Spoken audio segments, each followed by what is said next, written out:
to order. This is the Silver Consolidated School District regular board meeting. It is February 20th, 2018. The time is 6:11. Thank you all for being here, members of the board, members of administration, guests, staff members. Ms. Hernandez, would you conduct a roll call, please? Mr. McMillan? Here. Mrs. Montenegro? Here. Mr. Khan? Here. Dr. Diaz? Here. And Mr. Flores? Here. Thank you. Again, welcome everyone. If everybody would please stand and join me in the Pledge of Allegiance and then the New Mexico flag salute. I pledge allegiance to the flag of the United States of America and to the republic for which it stands, one nation, under God, indivisible, with liberty and justice for all. I salute the flag of the state of New Mexico, the Zia symbol of perfect friendship among united cultures.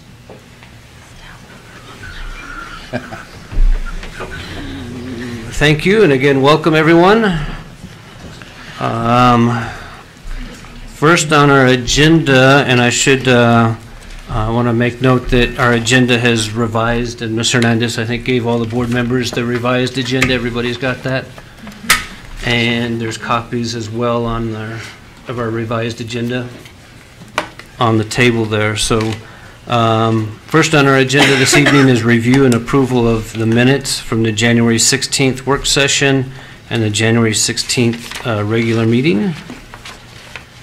And I believe all members had that emailed and was also in your packets. I'll entertain a motion to approve. So moved. Got a motion to approve the minutes. Do we have a second? Second. Got a second for Mr. Flores. Any discussion? Seeing none, all those in favor of approval of our January 16th work session and regular meeting minutes signify by saying aye. Aye. Any opposed? Very well, that motion passes. Next is on our agenda this evening is consideration and approval of our agenda, which again, as I mentioned, has been revised. I'll entertain a motion to approve the agenda. So moved. Got a motion to approve. Do we have a second? Second. And a second. Any discussion? My only discussion, I'm sorry. Yes, sir. Did we ever come up with something that we were going to change our limited public comments, that the public could comment on anything other than the non-action items? Did we change that, or do we have to? How would we? It's in policy now, so we would need to have a first reading and then take action in the second. I see. I guess the second time around, or second month. And as it stands now, the public comment periods, which there are two of them. One, I think the first one is specific to agenda items, and the second one is open to anything brought to before the board. So that's kind of where we stand on that. If that's something that we have a desire to change, we'd have to bring those policies for a revision for a first reading in 1 month, and then bring it back in the second month to vote to change it. I would like to see us go back to the way it used to be, just for the fact that if the public wanted to comment early, they could bring their comments to us and not sit through the whole meeting and wait until it was open for everybody. But I would like to see us go back to that. That's something that we could certainly put on our agenda for next month to consider. Great, thank you. Any other discussion on our agenda? Seeing none, all those in favor signify by saying aye. Aye. Any opposed? All right, our motion to approve our agenda passes. Thank you. Next on our agenda this evening is information and presentations, which are non-action items. Our first presenter is Mr. Clayton Barrett and the Silver High Ag. Welcome. Thank you, Mr. President, members of the board. And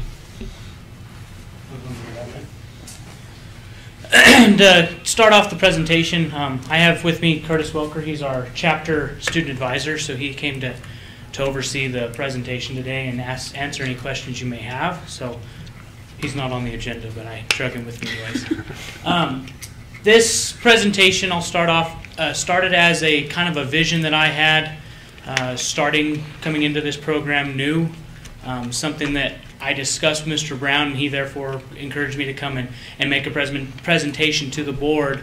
And it's the building and utilization of an ag barn facility for housing of animals and utilizing it for classroom needs as well as students' needs and opportunities for them. So I have a little presentation. I worked with Mr. Staley in the engineering and the drafting department at the high school, and we kind of came up with a 3D design on some of his software, so maybe give a better vision to you guys. So unless we have any pre-questions regarding an ag barn, I can go ahead and start the presentation. I guess location. That's one of the big key. Ideally, would love the location on campus to be able to utilize it more effectively for not only after-school activity utilization, but also classroom hands-on utilization as well. Where on campus? Preferably in the Ag Auto Shop complex, back behind the Ag Shop. So it's going to be on the southeast corner of the high school.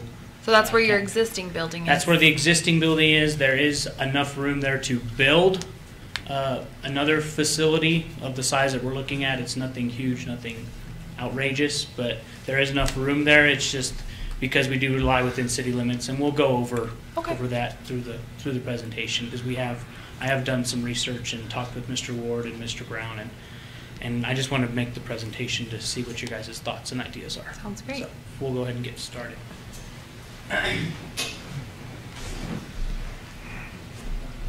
So I started off the presentation just coming up with some basic needs for the ag barn. Basically, the description of the ag barn would be a place for students to be able to raise and house an animal when they don't have the opportunity to do that at their own residential area. There's many of our students, like Curtis, that live within the city limits and aren't allowed to keep livestock. And this would be one way for them to have that opportunity to raise and care for and take on the responsibility of animal stewardship. This also would allow for our classes to be able to go a little more in-depth on our hands-on curriculum. There's lots of opportunities to be able to do different lab opportunities through animal science, different fertilizer opportunities with the waste from this ag barn. There's tons of applications that we could use the ag barn and the facilities to better the curriculum that we're using with our students. This also would provide a facility that could be utilized with our County Farm Bureau and other programs within the community that provide for agricultural literacy and agricultural advocacy. Grant County Farm Bureau has already talked to us about if we were to do something along this, doing weekly field trips with elementary students, whether that be day trips, or they could come out for a day or two and be able to go and do those hands-on activities and learn about animal agriculture. That is mostly what Grant County is made of, is animal agriculture. The Grant County Fair Board, also has expressed interest in providing this. Not only would this give the students an opportunity to raise a show animal, but also allow their numbers to come up. We've seen a huge decline in the numbers of our county fair and students participating in those, and they feel that a lot of the lessons and lessons and responsibilities that they're learning through animal agricultural projects are being lost because not having access to these facilities. And then another cool thing that I just think is cool is having the facility, which is a unique way for us to showcase ourselves to other communities, and that be state, local. We're not going to be the only school that has one of these type of facilities, but we would be one of the few of the schools in our state that would have one, and I think it would kind of set us apart from other school districts and not restrict us on what we could do and what we can do for the future with our curriculum with our students. So as far as a need for the ag barn, these are some of the things that I see. It's not just, oh, I want an ag barn to have animals. It's a way for students to be able to get more hands-on, get their hands dirty per se, on the nitty-gritty of what it takes to raise animals, and to be able to share that experience not only with our community here locally, but our community as a whole statewide. And that's something that I feel is very important. Some of the designs that we've come up with, if you can see, is there a pointer on here? Yes, the center. Center one, cool. This is the basic design of the barn that would have basically a fence area for exercise and other stuff for students to be able to hone in on some of their showing skills. The stuff that's a little more finesse also allows us for a place for the animals to get out of the barn. But as you look through it, it also has pins on either side. I've looked at different designs, and this is kind of the one that I feel would be the most generic that we can utilize in different ways, not just having students' animals there, but possible animals that could be used for lab activities. Being really close with New Mexico Ag and Extension here in Grant County, 4-H and FFA, we work very closely together. Being connected with the university, I've already talked to some of the professors within the animal science department about leasing animals that we could do rumen testing on. You know, actually go into their rumen, take the samples, learn about digestion, and which then leads into our digestion. So the versatility of this ag barn, besides allowing students to house their projects, is kind of endless as far as looking at what we could do if we build it with a universal use in mind. I also put up a couple of things there. This is actually really cool. 2 of Mr. Staley's students built this 3D scale model of the ag shop and auto shop as they sit on this design, and I just kind of put in where I would visualize where it would be. This would be something that would be best case scenario. But like I started off with, of course there are obstacles and things that we need to look at and consider before proceeding, especially if we're going to be keeping it, in my best case scenario, on campus. Funds for the project is probably the #1 most important thing that everybody's running through their heads. We're talking about the schools and the facility upgrades, and here I am trying to do something new. I understand that funds is going to be probably the #1 priority. With that being said, Curtis's dad is one of the key financial advisors for Freeport-McMoRan, and he worked very closely with me and with Kevin Cook, who is the Growing Communities for Freeport Community Grant Facilitator. And we sat on the phone for probably 3 hours in the beginning of October when I first stumbled upon the grant. I had about 3 days to do it, and then I said, okay, let's start from there. I went and came up with a design. Let's go talk to the school board and really take our time to make sure that we do this the correct way. And he came up and told me that Freeport Community Grant, this is a type of grant they love to see because, it's a one and done type program. They build something, you have it, you use it, you're not coming back year after year asking for them to replenish your money for this grant. And it's also different than what other grants they're getting. It's providing vocational hands-on curriculum for students. So they would cover 75% of the actual cost, whether that be over or under what the budgeted cost was, they would cover up to 75% of it. So 25% would be either on the FFA, the school, whatever the case may be. The other big obstacle that I see is the city limits ordinance that does not allow for livestock. This is in my best case scenario where we would have it on campus.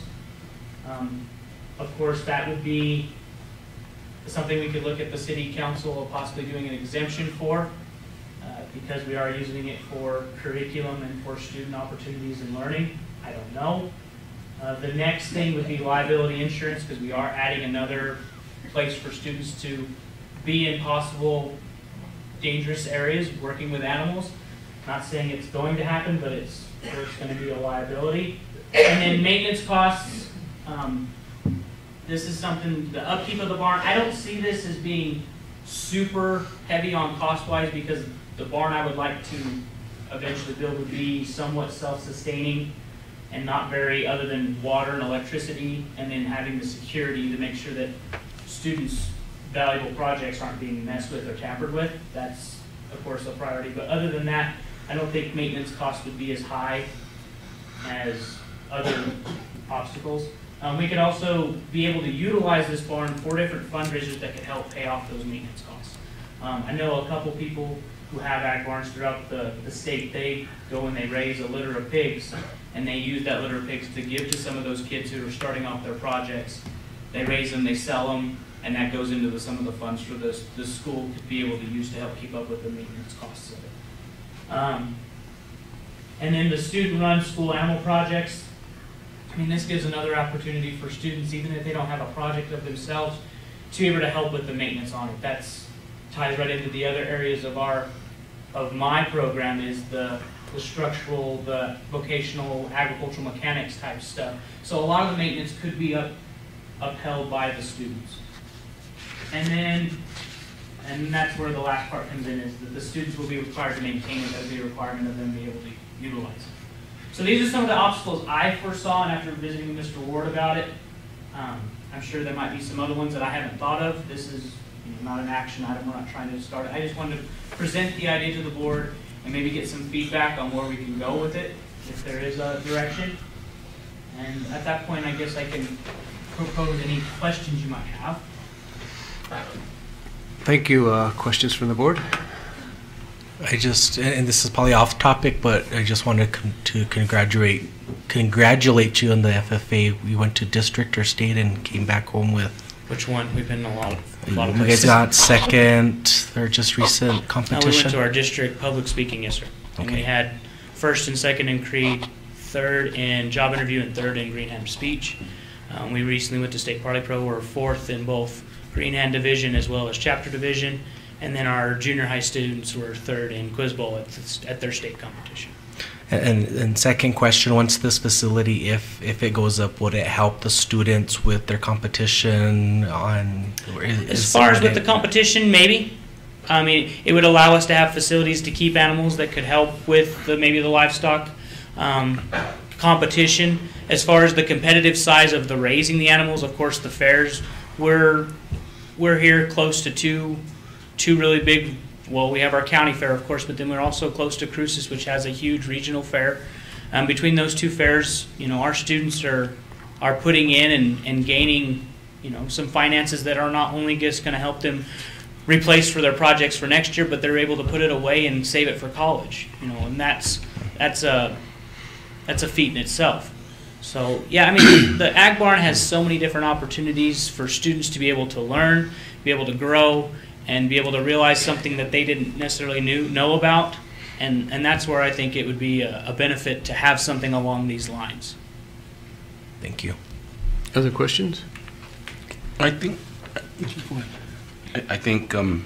you hit on a couple of issues. I think that you're going to have a couple roadblocks, but like you said, there's no livestock allowed within the city limits.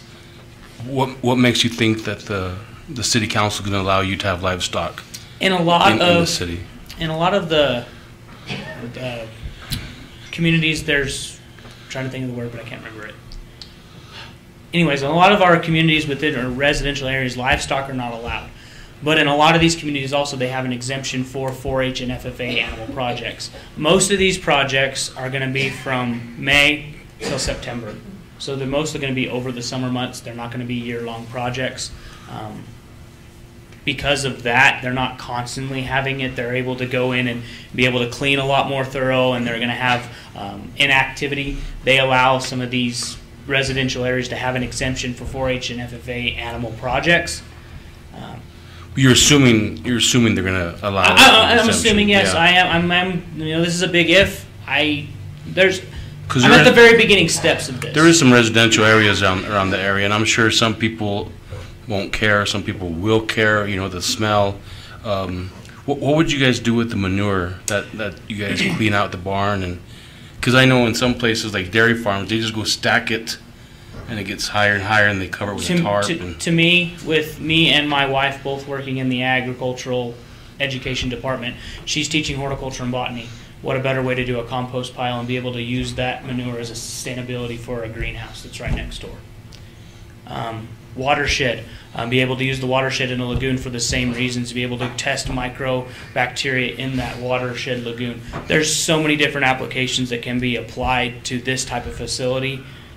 And in my opinion, I think the bang for your buck is so much more. You can get so much more out of it on students be able to get hands-on. We can only read out of a textbook on animal digestion so much, or do a PowerPoint, or flip grams out of poster board. I think it's a good thing, and I know Freeport's going to pay 75% of it with that grant. I think it's a good thing, but I think it'd be better to make sure where the city stands on this before we start planning this and that, and all of a sudden the city says, No, and I You're not completely gonna agree. do I this. didn't want to go and try to get the city all planned, and the school board is not, not on board. No, I think it's a good Understand, thing. so. I think it's a good thing.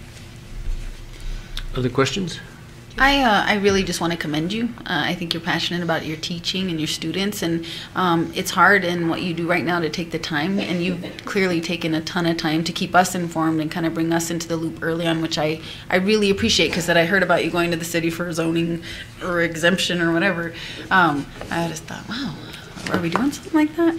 So I think it's really nice that you bring it here, even if it's early in the project, and I really appreciate you taking the time that you have, because it all ends up going back to the kids, and you don't see reimbursement for that except for when you see your kids. So I appreciate it. Thank you. Good luck. Yeah, how long are you going to be here? Well, everybody keeps asking me that question, but I bought a house here, so. Forever. And I would echo Michelle. It's Yes. awesome to see teachers that are so passionate about what they do and want to put in the extra time and give the kids the extra resources. So we sure appreciate teachers like you. Well, and it's something that the students have no way unless we have this opportunity. There's no, other than them keeping animals out at some other person's house that they have to drive to and back and forth, having this on campus. Curtis is a prime example. He lives in town. He didn't show animals. He wanted to, but there was no means for that to be able to happen. And he's Long a time senior and graduating, and Yeah, that exactly. time's over. So, do you have a cost estimate? I do. Working with some of the contractors, the building would be basically what they call a prefab building. Nothing super spectacular other than concrete, metal walls, metal roof. 30 by 50 pre-made building with the dimensions that we're talking about would be roughly about $30,000. With the concrete? 30, 40.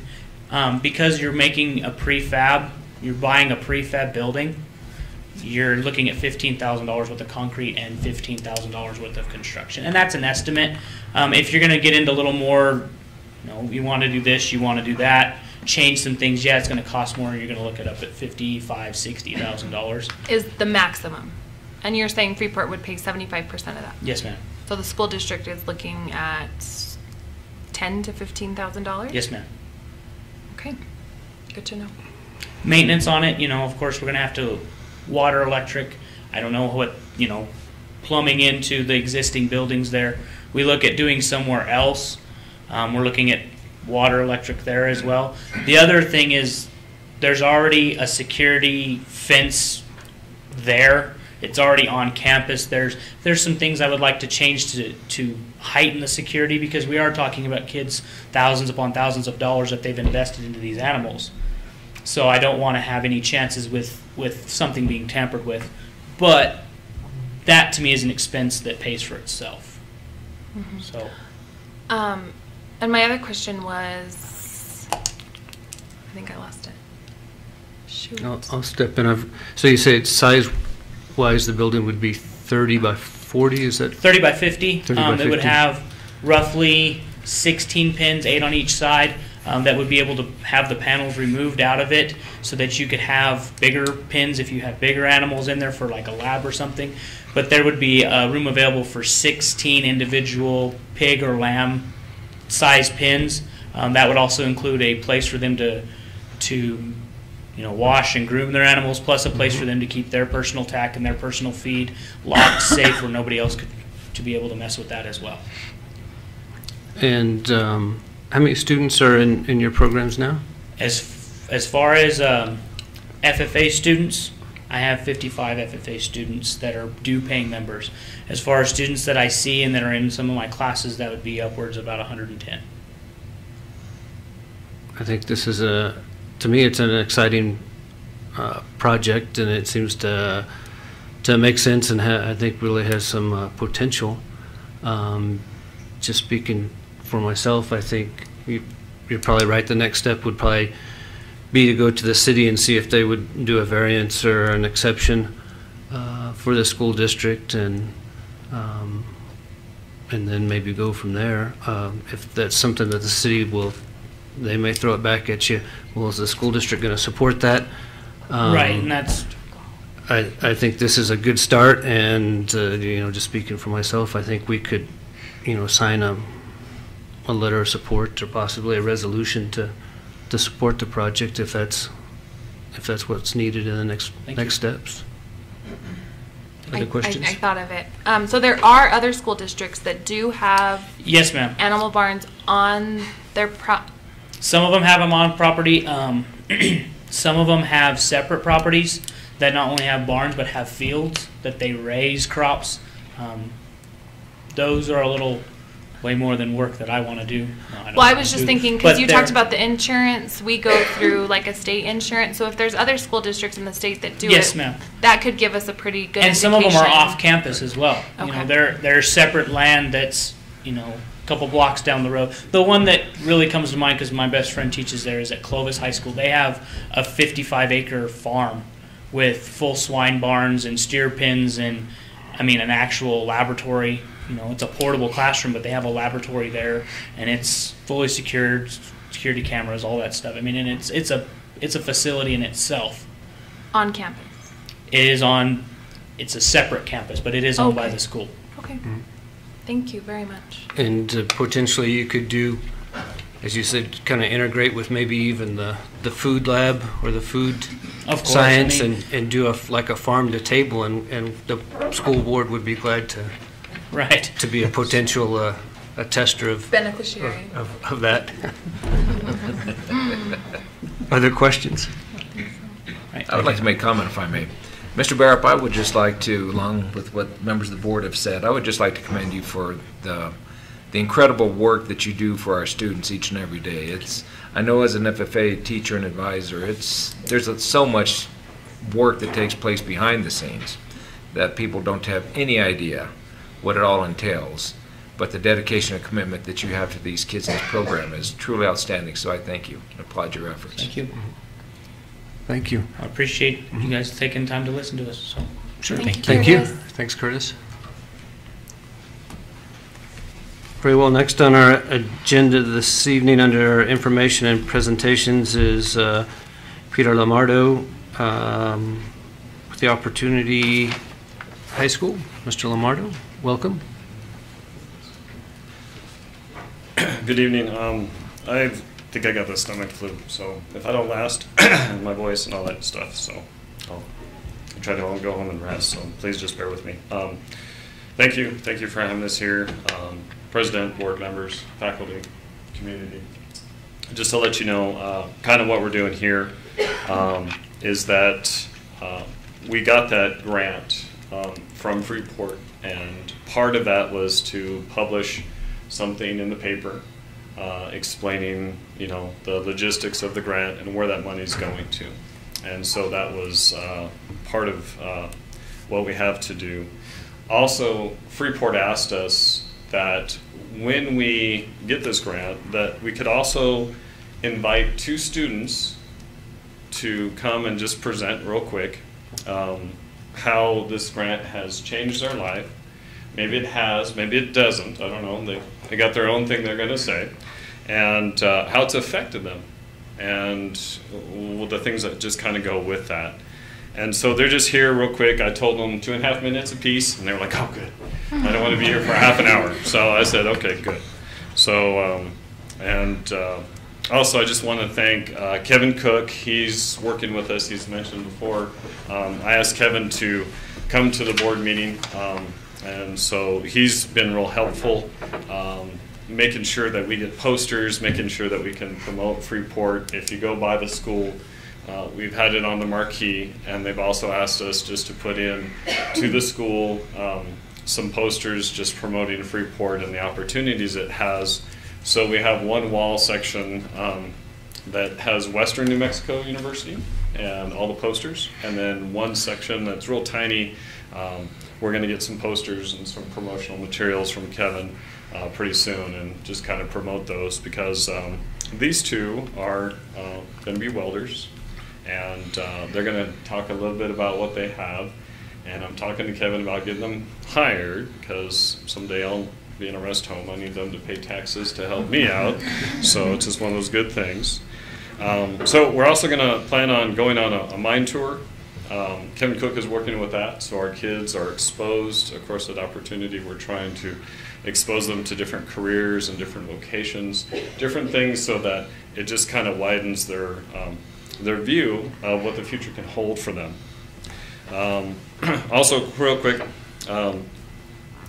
they also asked us to make a project. And last year they made a bench. If you go into our schools, the welders produce this massive bench. And this year I said, well, let's kind of tone it down. Let's make a rocking chair. And if you make a rocking chair, maybe you do a really good job. We can produce 2 or 3. And we can kind of see where we go with this. And just kind of go from there. So this semester at Western, Ray Garcia is the professor for both these students in the morning, and Larry Martinez is at night. And excuse me, they are supposed to produce this project by the end of the semester. And so I haven't got to the point if they make some really nice ones, if we could maybe do some fundraising with that. That's a totally different subject. I'm not going to go down that road, but just kind of thinking ahead. Okay. So I just want to introduce Asia Landon, and she'll speak up here, and also Mark, and I'll be here, guys. So if you want to go first, Asia. Hi, I'm Asia, and when I started OHS, I really didn't think I was going to go into man's industry as a welder. I'm also a teen parent, and my daughter's name is Adriana. OHS gave me a lot of opportunities as a single mom, and I just want to thank them and Freeport and Western. I'm Mark, and I'm a 4th semester student at Western, so I would graduate with my associates and my diploma, which I think is really great because no one has this opportunity to say that. And I just want to thank Freeport for giving me the opportunity to do that. When I first started going to OHS in sophomore year, I didn't really want to go to school. It was a bad time for me. I joined welding, and it gave me something to want to go to school because it was fun to me and make a profession out of it, you know what I mean? So, just thank you, Freeport. Is there any questions that you have? I was going to say, thank you, Asia and Mark. That was the easy part. The tough part is going to be questions from the board. So, that's why I lose my voice. So yeah, yeah. Thanks for coming and speaking to us. And are there any questions from the board? I know welding's tough, and I want to commend both of you, because you're gonna sort of set the bar for others, and welding is a good career. And good luck in your future endeavors. Thank you for coming. By the way, they're both seniors, so they're on track to graduate. Mark will be finished with almost everything, and he'll get his certification. What's it called? 6G. 6G pipe, which is pretty good money, more than probably what I'm making after a few years. And Asia, she started a little late, but she could go a semester afterwards, after she graduates, and she should be finished. So we didn't get her quite early enough to finish off. What do you guys want to do after graduation? I kind of wanted to stick around, see what Freeport had, you know, hometown, stuff like that. But later on, I kind of want to go out to the world and wild and travel and the whole thing. Cool. Yeah, pretty much the same theme. I kind of want to travel the world more than stay here. How old is your daughter? She's 18 months. 18 months. I was a teen mom too, so good job. Other questions? There's a lot of times students that are seniors don't even know what they're going to want to do when they graduate. So I want to commend you both for hands-on. What an opportunity! And again, you know, thank you to Freeport McMoran for making a difference in these two students' lives. Wish you the best of luck and just keep doing great things. The good thing is you'll see them at graduation. Mr. Brown, any comments? I would just like to echo what members of the board have said. It's very commendable and refreshing to see students that are dedicated to their studies and are working hard towards preparing for your future. So, congratulations. Looking forward to seeing you as productive members of society here in just a few months. Thank you. Yeah, thank you all for your presentation tonight. We'll see you in a couple of months at graduation. Thank you for your time. Thank you. Thank you. Very well, next on our agenda this evening is information to the board, and first up is Mr. Barry Ward. You missed 3. Oh, I'm sorry.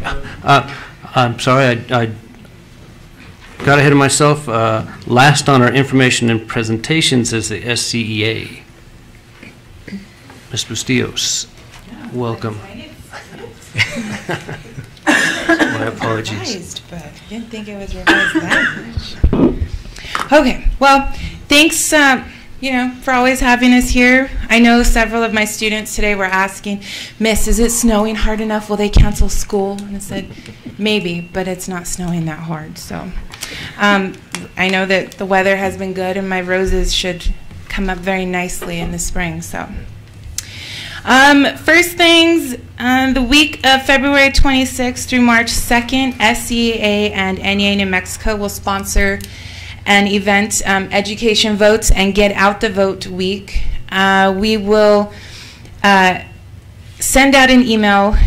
We've spoken to Mr. Brown and Ms. Milam about this effort, and so we'll send out more information through email on Wednesday afternoon or Thursday morning. Mr. Steve Sañez, who is the Southwest Region Director, and Charles Goodmacher from NEA New Mexico will be here to help because we have many schools that we need to get to. So they will be coming in to help before school with breakfast or with lunch at the various sites to talk to educators and staff about the importance of getting out to vote, because by and large, if educators and people involved within the education system voted, it would be the biggest collective group of voters in the country. And so many times people are not engaged, and our hope is that with this we can get a few people registered, maybe not for the municipal, but come November for the other elections. That is something that we're looking forward to. There will also be a meet and greet for our employees for the district from 6 to 8 on the 28th at Q's to meet up with some of our municipal candidates who are coming up for either election or re-election. We know that on Tuesday, March 6th is when we go out to vote, so hopefully this will engage and encourage our members in the community at large to just get out and vote. And lastly, looking toward getting to the bargaining table here in the near future. And that's what we have planned for the next couple weeks here before we all go on spring break. So. Questions, concerns? Questions from the board? All right, very well. All right, thank Thank you. Thank you. Now, next on our agenda is Mr. Barry Ward. Mr. President, members of the board, Mr. Brown, esteemed colleagues. It's a pleasure being here this evening. Mr. Brown had asked me to stop by and kind of give you guys a little bit of update on stuff that we've been kind of hashing through over the past several months, I guess if I understand it right, the district is now shooting for getting our pre-K program funded through the state and going through that entire process.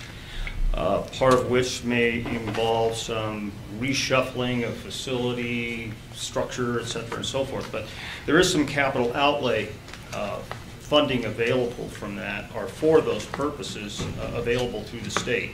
This is not PSFA and PSCOC council money. This is actually funding that is through the PED. And they do this every once in a while. I think, if I understand correctly, that this happened, I guess, about 4 years ago was the last time they had funding like this available. It is limited. There's only $5 million available that they're going to be distributing across the entire state for public schools. Okay? There's not a lot of information that I can find out about the logistics and the process and stuff like that, but what I have been able to find out and work through is what I'd like to kind of share with you guys. The actual application is being managed by the PSFA. It's basically their typical format. It would hold to the district's match ranking with the state. So our share in this instance would be 57%. The state share would be 43%.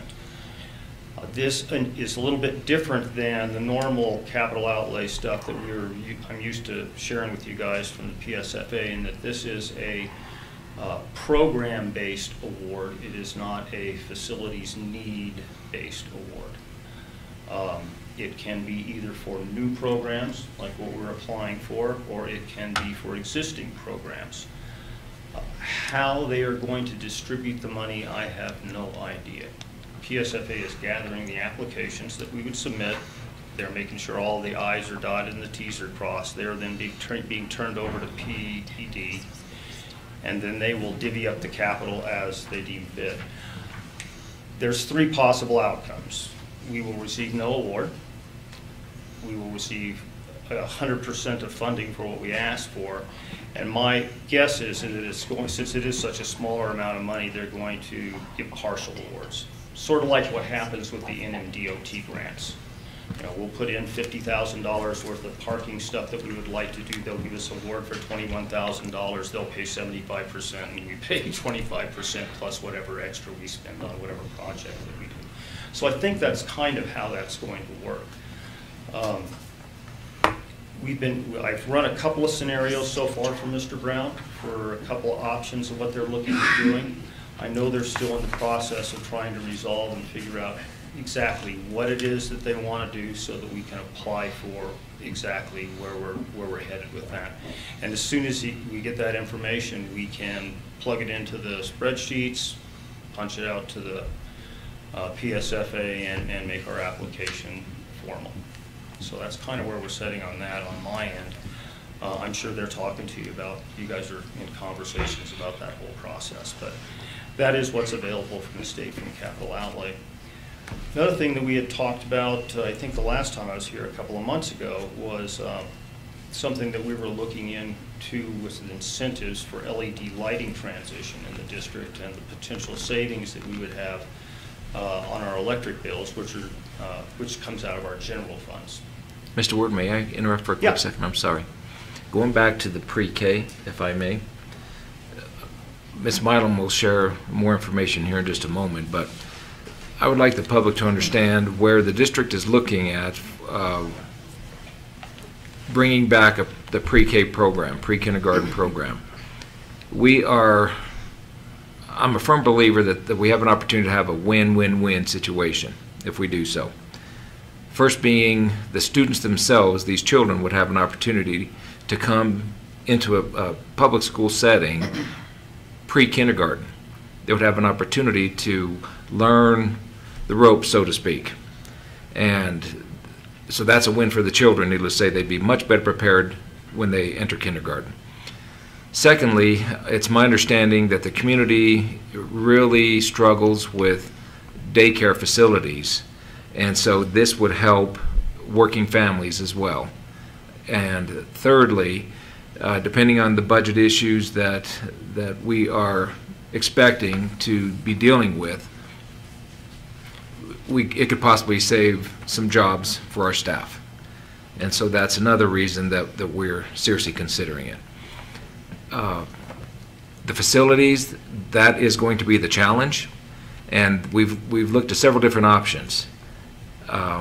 And initially we thought that we would be considering about 60 slots available, and Ms. Milam and I met with Miss Misty Pugmire with El Grito, and she shared with us that we're looking actually at anywhere from 80 to 100 students that we could possibly be serving. And so that, of course, has forced us to look into other options. And so at this time, I'll go and turn it over to Ms. Milam so she can continue. Okay.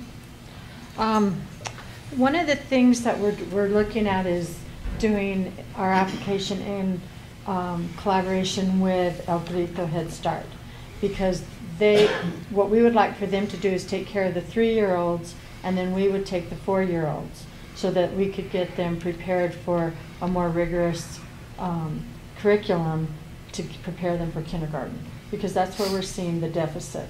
Right now, the only students that qualify are low-income families for El Grito. If they have some slots left over, it's really very competitive as to who can get those leftover slots, which are not very many. So this way we would really be, we would make sure that all of those that are interested in being in pre-K were given the opportunity. We looked at a couple of things. In order to house that many students, we right now we have 2 classrooms that El Grito uses over at 6th Street, which is about 40-45 kids. We have the same number at Stout. So we were looking at a facility that would house probably 6 classrooms. One of them would be Jose Barrios, which that's where Mr. Ward comes in, and that's what he was writing the application for with PSFA, was to try and renovate Jose Barrios' multi-purpose room to add on more classrooms, so that we would, right now, as it is, we could do 3 classrooms there and not interrupt the computer lab. But if we could build on more, to build on restrooms and another 3 classrooms, that's what we would love to do, because the playground is probably one of the most optimal playgrounds for our kids to be at. And it's a smaller school. You would have an administrator there that could easily handle another 80 to 100 kids, because we only have 250 kids there anyway. And these are just places that we looked at, and we thought about the pros and cons, so I'm not advocating one over the other, okay? I'm trying to be very objective. The other one is La Plata, the 6th grade wing. One of the pros is that we have a lot of rooms there, a lot of space. We also have the ability, there's an area that we could renovate for the playground. The cons would be some parents would probably be very uncomfortable with the pre-K kids maybe in a setting where there are 7th and 8th graders. So that's something that we would have to consider. The other one that we looked at is OHS campus, and it's right next to the growing tree, which would be fantastic. Those are birth to 2-year-olds. Our birth to 3. There would be plenty of classrooms there. The only thing we would have to renovate would be the restrooms. We would also have to do something to create or renovate the playground area to make it to where it's in compliance with what the pre-K program would ask. That option would require us to think of somewhere what we would want to do with OHS. And one of the things that we would like to consider doing is putting it as a school within a school. We have an area over at the high school that has plenty of space that they would be their own school. They would not lose their ability to have their own school. It would also give them the options to take some electives, which is one of the biggest stumbling block that we have with the students at OHS. There are no elective teachers. They just have the 4 core subjects. So that would really help them. So that's one of the things. So these are just these are some of the things that we're looking at. We looked at Stout, Harrison, and 6th Street, and there's no room. There is absolutely no room that you could put 80 to 100 kids there. Harrison is already close to, I mean, they have over 500 kids. Stout is pushing 480. So you have already large number of kids there, and it would make it really a large number of kids for one administrator at each of those buildings. And then you look at 6th Street, we have 150 to 160 kids in kindergarten, and then we have 2 pre-K, 2 D-level pre-K classes over there with 26 kids. So they're at max as far as being able to handle another 80 to 100 kids. There's no way. So we're looking at those, and so you might, we welcome any kind of other suggestions that you might have. This is all contingent on if we get the application. It comes out by the 22nd, and we are definitely applying for it. So. Do you want to take questions from the board on this? We absolutely topic? can. Yes, sir. Are there questions from the board on this specific topic? I have a few questions, but also a few comments. One question would be, if you relocated OHS, would you relocate the growing tree to the same location, or would that remain where OHS is right now? Our plan is on our projects, and Mr. Ward was probably going to talk about that, the growing tree building. Yeah, I was going to give Kai. The plan is that building would stay where it's at, oriented a little bit differently, but it'll stay on that property. Because we're building a brand new building. At present, yeah. I guess my only concern is when we're talking about funding and how to best allocate things, if we're building new structures, I guess my concern is, are we utilizing the structures that are already in place efficiently? And so I guess my thought is, when I talk to moms in my profession who come in, part of the advantage of going to OHS is they can walk over to Growing Tree, and if they're breastfeeding or want to just see their kid and have that reassurance, they walk over in between, their passing period or whatever you want to call it, and they can go check on their children. If the kid has the sniffles or something, they still come to school when they didn't have a fever. They just have that added reassurance that their child's right there.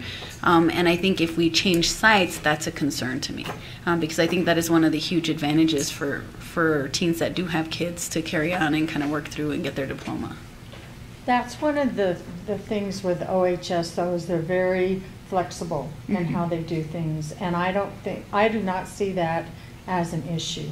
I really don't. The campuses are very close together. We're very flexible on how we do their scheduling.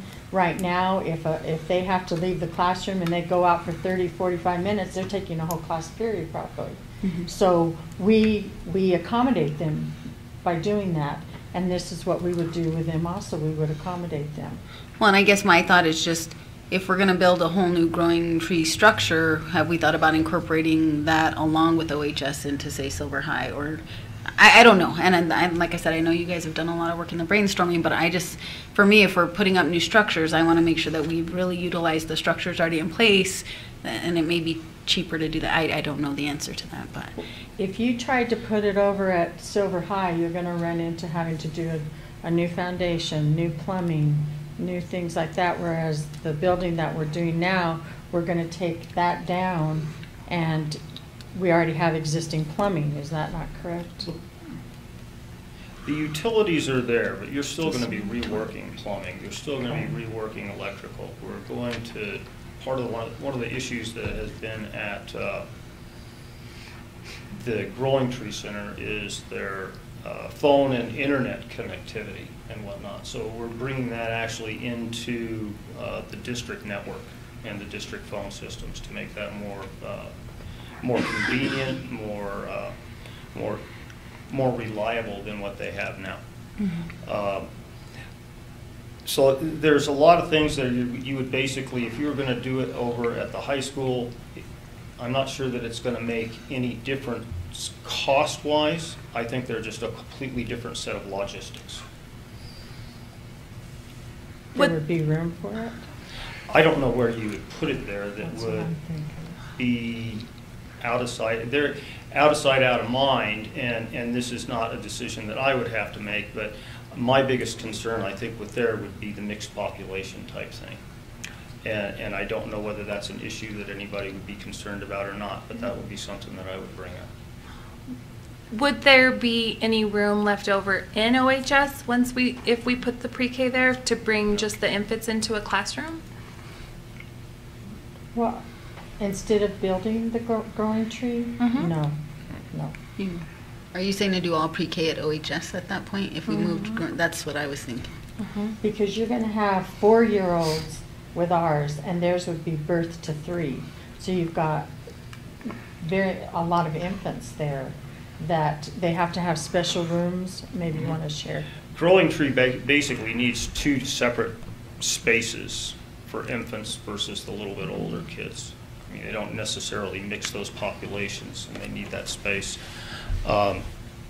It's being designed basically, since it is a district facility, is being designed basically so in the future, should Growing Tree want to go someplace else, this building can easily be converted into classroom space. Okay, so it has dual purpose. We don't want to go in and have to totally gut it and redo it. If we're going through the expense, we might as well make it at least a dual purpose building. So it's basically a classroom space with chair space for the district that is being designed in such a fashion that it can be used as a daycare quite effectively. And we've worked really closely with them as far as their needs and what they want to do and what their program allows, what their regulatory requirements are, et cetera, and so forth, to integrate that into that whole process. Could OHS be remodeled and add 2 more classrooms to the back? You can always remodel OHS. And just Is there room? That's what I'm asking. So pre-K, we're talking 80 to 100. How many rooms does that take? How many does OHS have available?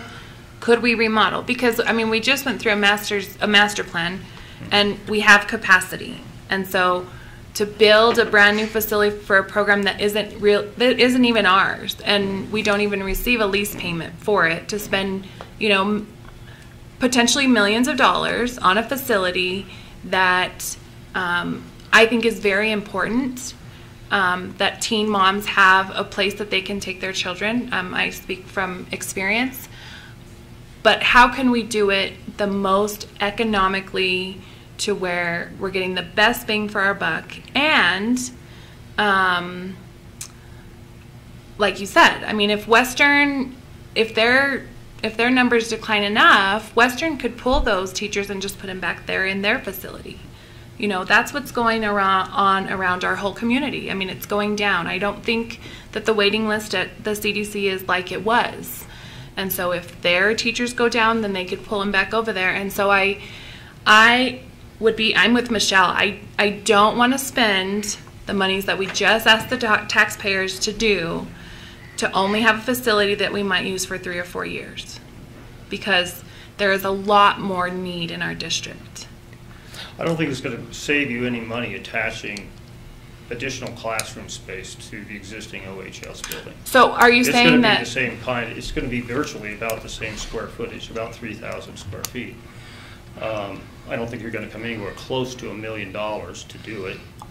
I'm thinking you're going to be more in the $600,000 range is about what we're figuring the budget should be, somewhere in that neck of the woods.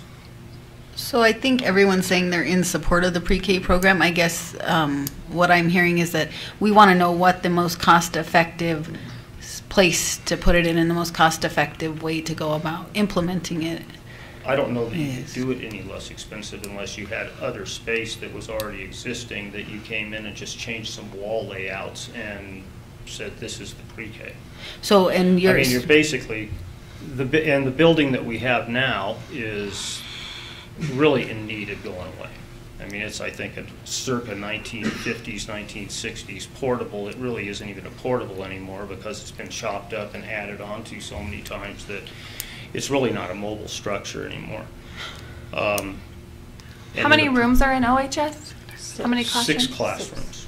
And how many classrooms would we need for a pre-K? 6. The same amount. For your pre-K, they're estimated, if the population they want to be able to provide is 100 to 120 kids, you'd need 6 from what I understand. Okay. So basically, I mean, we're talking about 2 different things though, right? One is the growing tree structure, which clearly needs renovations, I guess, and is outdated. And I guess my concern is if we're thinking about moving OHS, I just want to make sure we're putting that at the right space to accommodate those students. That's one thing. And then the second thing is that we're using the most cost-effective approach for the pre-K. I guess that's what I was. Yeah. Because it sounds like it's a no-brainer as far as the growing tree needs to be. Doing pre-K at OHS is not that big of a deal. I mean, really, all you're missing there is some as Candy said, is some bathroom renovations and what you wanted to provide them with as far as playground facilities. The one thing I did not go over and that I did find out about the application for with PED for the capital outlay is the things they don't fund are like furniture, portables, and playgrounds. Those things aren't funded through the program. When is that application due? The 2nd of March. Next Friday. Right around the corner. So basically, from a funding standpoint, that application is kind of key whether we move forward or not. Well, not necessarily. Not because necessarily. we I think won't. since it's you may get funding or you may not get funding, the district needs to be prepared, and I've spoken with Michelle and Candy and Mr. Brown about this. You need to be prepared with whatever you want to do to fund it all. Because what happens if you don't get funding at all? Well, for capital outlay, but we have to be approved to be able to get the pre-K program. That application. Yeah, we got to get that. When is that? That's already It doesn't turned. even come out till the 22nd. But you've already applied, right? No, it doesn't even come out. So Yeah. mine has to be, the one that I'm talking about, the capital outlay application has to be in before Candy's even goes in. Okay. So we have to pick a site by then? And here's you don't want to put the application in and then change where you're going to do it for, because they're going to apply it to whatever you do. So for me, the only real critical piece is where do you want to put it? And a general idea of what it is that you want to do. You're not locked in stone that you even accept the application. Depending upon what it is, you may decide that this is not going to work because it's more important that we put the pre-K over here and it's more effective for a variety of reasons: cost, logistics, the program itself, et cetera, and so forth. So you may not want to accept the application. If indeed you did it at OHS, our application really would not be that big because you're really looking at minor renovations. Maybe $20,000, $30,000 that you could apply for. Playground is a whole nother animal, but it doesn't apply to the playground, so you're really having to fund that yourself anyways. Well, and if we opened applications up to the general public, I mean, is this a grant-funded program where people are in and it's free, or would it be that I'm just saying Are from you the talking about for the pre-K? For the pre-K. That's questions that are better. Okay. I guess I'm just looking them. at our return on that. If we open it up to the public, because it's kind of like Western, there's the grant-funded pre-K, but then there's it's opportunity. It's public education. It's like a kindergarten class, first grade class. So it's funded by student, how many students that you have. When you get this grant, it's renewable each year, and it's pretty self-sustaining. It will take care of your expenses and your teachers and your supplies and materials and all of that. You're not going to make money off of it. It may help to sustain our numbers and our staff, though. And you can take some of your teachers now that if we did have to have a RIF, you have a lot of your teachers that have early childhood, which is what is required to teach pre-K.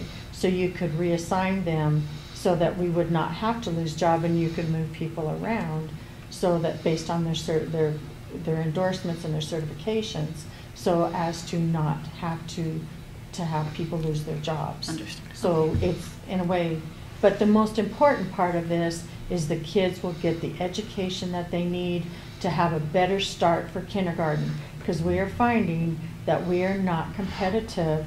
Our kids coming in do not know the things that they need to know now. They need to know things that we never even thought of 20 years ago that they needed to know. And so we need to have a more rigorous kindergarten, but we can't until we bring kids in at a more readiness level. So right now you need a site so you can apply, Yes. basically. Yeah. So- And my piece is the small piece of this. This is, So you guys are going to give us a recommendation and we're going to tell you how we want to go, or where are we going with this? Yeah, we can definitely do that. The one thing that I want to make clear is, should it be OHS, OHS is not going away. OHS will be relocated. It will not be going away. I want to make that perfectly clear, so people don't start panicking and thinking that OHS is going away. That is not the case. We're trying to look at a facility that would be, in case we are not able to get very much funding from the state, from PED, we're trying to take that into consideration as well, so we do not have to tap into the bonds that the community has approved. And if we go that route, then OHS would definitely be the best location for it. From a financial perspective. From a financial perspective, absolutely. And time as well. That's going to be another factor, is we need to make sure that it's a facility that is going to be more readily available, so that we can start beginning the program for the upcoming school year. If we wait on some of these other locations, it's going to take a lot of renovation that could put us into the following school year. And so that's another area of concern. What were our other two options, Jose Barrios and La Plata. La Plata? La Plata. Do you have any idea how much adding the 3 classrooms at Jose Barrios would run? when I was looking at the 6 classroom option, and keep in mind that this is an inflated number because I'm always going to go as high as possible. You're going to ask for as much as you can get, and I penciled that in at about $1.8 million. That's to virtually double the size of their computer multi-purpose room. It would go towards the portables. It would be tied into the existing building, and it would move all the way to the face of that portable, so that portable would go away. That portable, half of it is used for storage, and I think, what do they have, counseling or speech or something like that in there? On the other side. No, there's on the other, right next to the storage area. Yeah, I think that's speech. I think it's speech, so they would have to relocate their speech. Question on the possibility of moving OHS. Where in Silver High would OHS be relocated to? What's the... I have heard no conversations about the where area? they would want to go. I'm thinking more along towards the, if you're talking about an individual space, so that's stuff I'm not privy to those conversations, but I would think, since they're in vocational stuff and really focusing on that, would be somewhere down towards the old wood shop. Because it has minimum activity now. Mr. Coker and Mr. Lamardo are doing this, looking over there, and we were looking at over there by the PE complex and where the culinary arts in that area. Oh, so you're talking out behind the school, kind of. Oh, in the metal building, where OHS or HMS and stuff is. That part I don't know. I just know that that's what they were telling I haven't been privy me. to any of those, but the space does exist there. They have a lot of capacity usage issues that can be much better used, or their space can be much better used than what it is now. And that's, I think my concern is in, hearing the facility master plan, it sounds like we've got available space in a lot of our buildings. It seems to be a waste to build additional space. Now, there is a caveat to that conversation that Eileen presented, and I think she did a wonderful job in giving us some ideas of things that we do need to consider on long-term range of our planning and goals and what it is that we're doing at any given moment in time. But when they look at that, they're looking through adequacy standards from the PSFA facilities, basically. And they're mostly looking at classroom space and student counts, X number of square feet of tear space. Tear space is open space, closets, that type of thing. Custodial closets, things of that nature. I've noticed that typically they're very short-sighted on things that you need for like SPED, counseling, social workers, the office space that we use, and these are, regardless of what your opinion is of any of that stuff, there are things that we have to do. And so you have to provide space for those activities to take place. They have a counselor over at La Plata that's in a modular, they put a lot of modular rooms around the central core of that building. They weren't originally designed and built that way. They were just modular structures that were built as additional space, workspace, this, that, and the other thing. One has one of the primary transformers in it and breaker panels for the entire campus.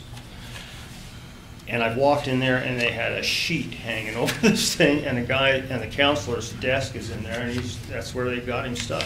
Shouldn't be going on, but that's the way that we're using space. There are much more creative ways of dealing with things, I think, than that. But we had to have a little bit of a change happening in that situation. But we still are. I think we're still way over. I think we're still way over spaced compared to students and curriculum that we have. But I don't think it's necessarily as big as she may have indicated. I think we have to take into account what she says, then we have to look at how that relates to classes and then how that relates to supplemental programs that we have to provide for SPED and counseling and this, that, and the other. One of the other things I'd like to throw out there is maybe another option is with the pre-K program, if the easiest space to maybe remodel is over at Jose, starting off small, maybe the estimate is for 100 kids, but maybe we start off with 3 classrooms or enough for 60 kids, remodel that space, kind of to test the waters, so to speak, make sure that the demand's there before we shoot for 6 classrooms. If you would think that remodeling that space at Jose into 3 classrooms financially would not be $1 million. Mr. Brown and I had the exact same conversation, and that was option number 2. And we looked at just taking the existing computer multi-purpose room and converting it into 3 classrooms with restrooms, because one of the things you have to do is add bathrooms. I think that application, if you remember, I think it was right around between $700,000 and $800,000 to do that on its own. Something like that. So it's considerably less. It could be done in a considerably, less money. It's an easier transition because you're not going into a whole bunch of site work and addition, and it would wouldn't lose the portable and all that fun stuff. Realistically, could that be ready by the end of the summer?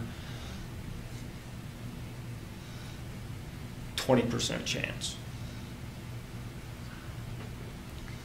Because really what you're going to have to do is you have to look at the logistics. The construction aspect of it can be done, but it's everything that goes up before that. Because we're going to have to, it has to be designed, it has to be permitted. We could avoid a lot of the engineering aspects of stuff, which you would need outside for new construction, the soils, this, that, and the other thing.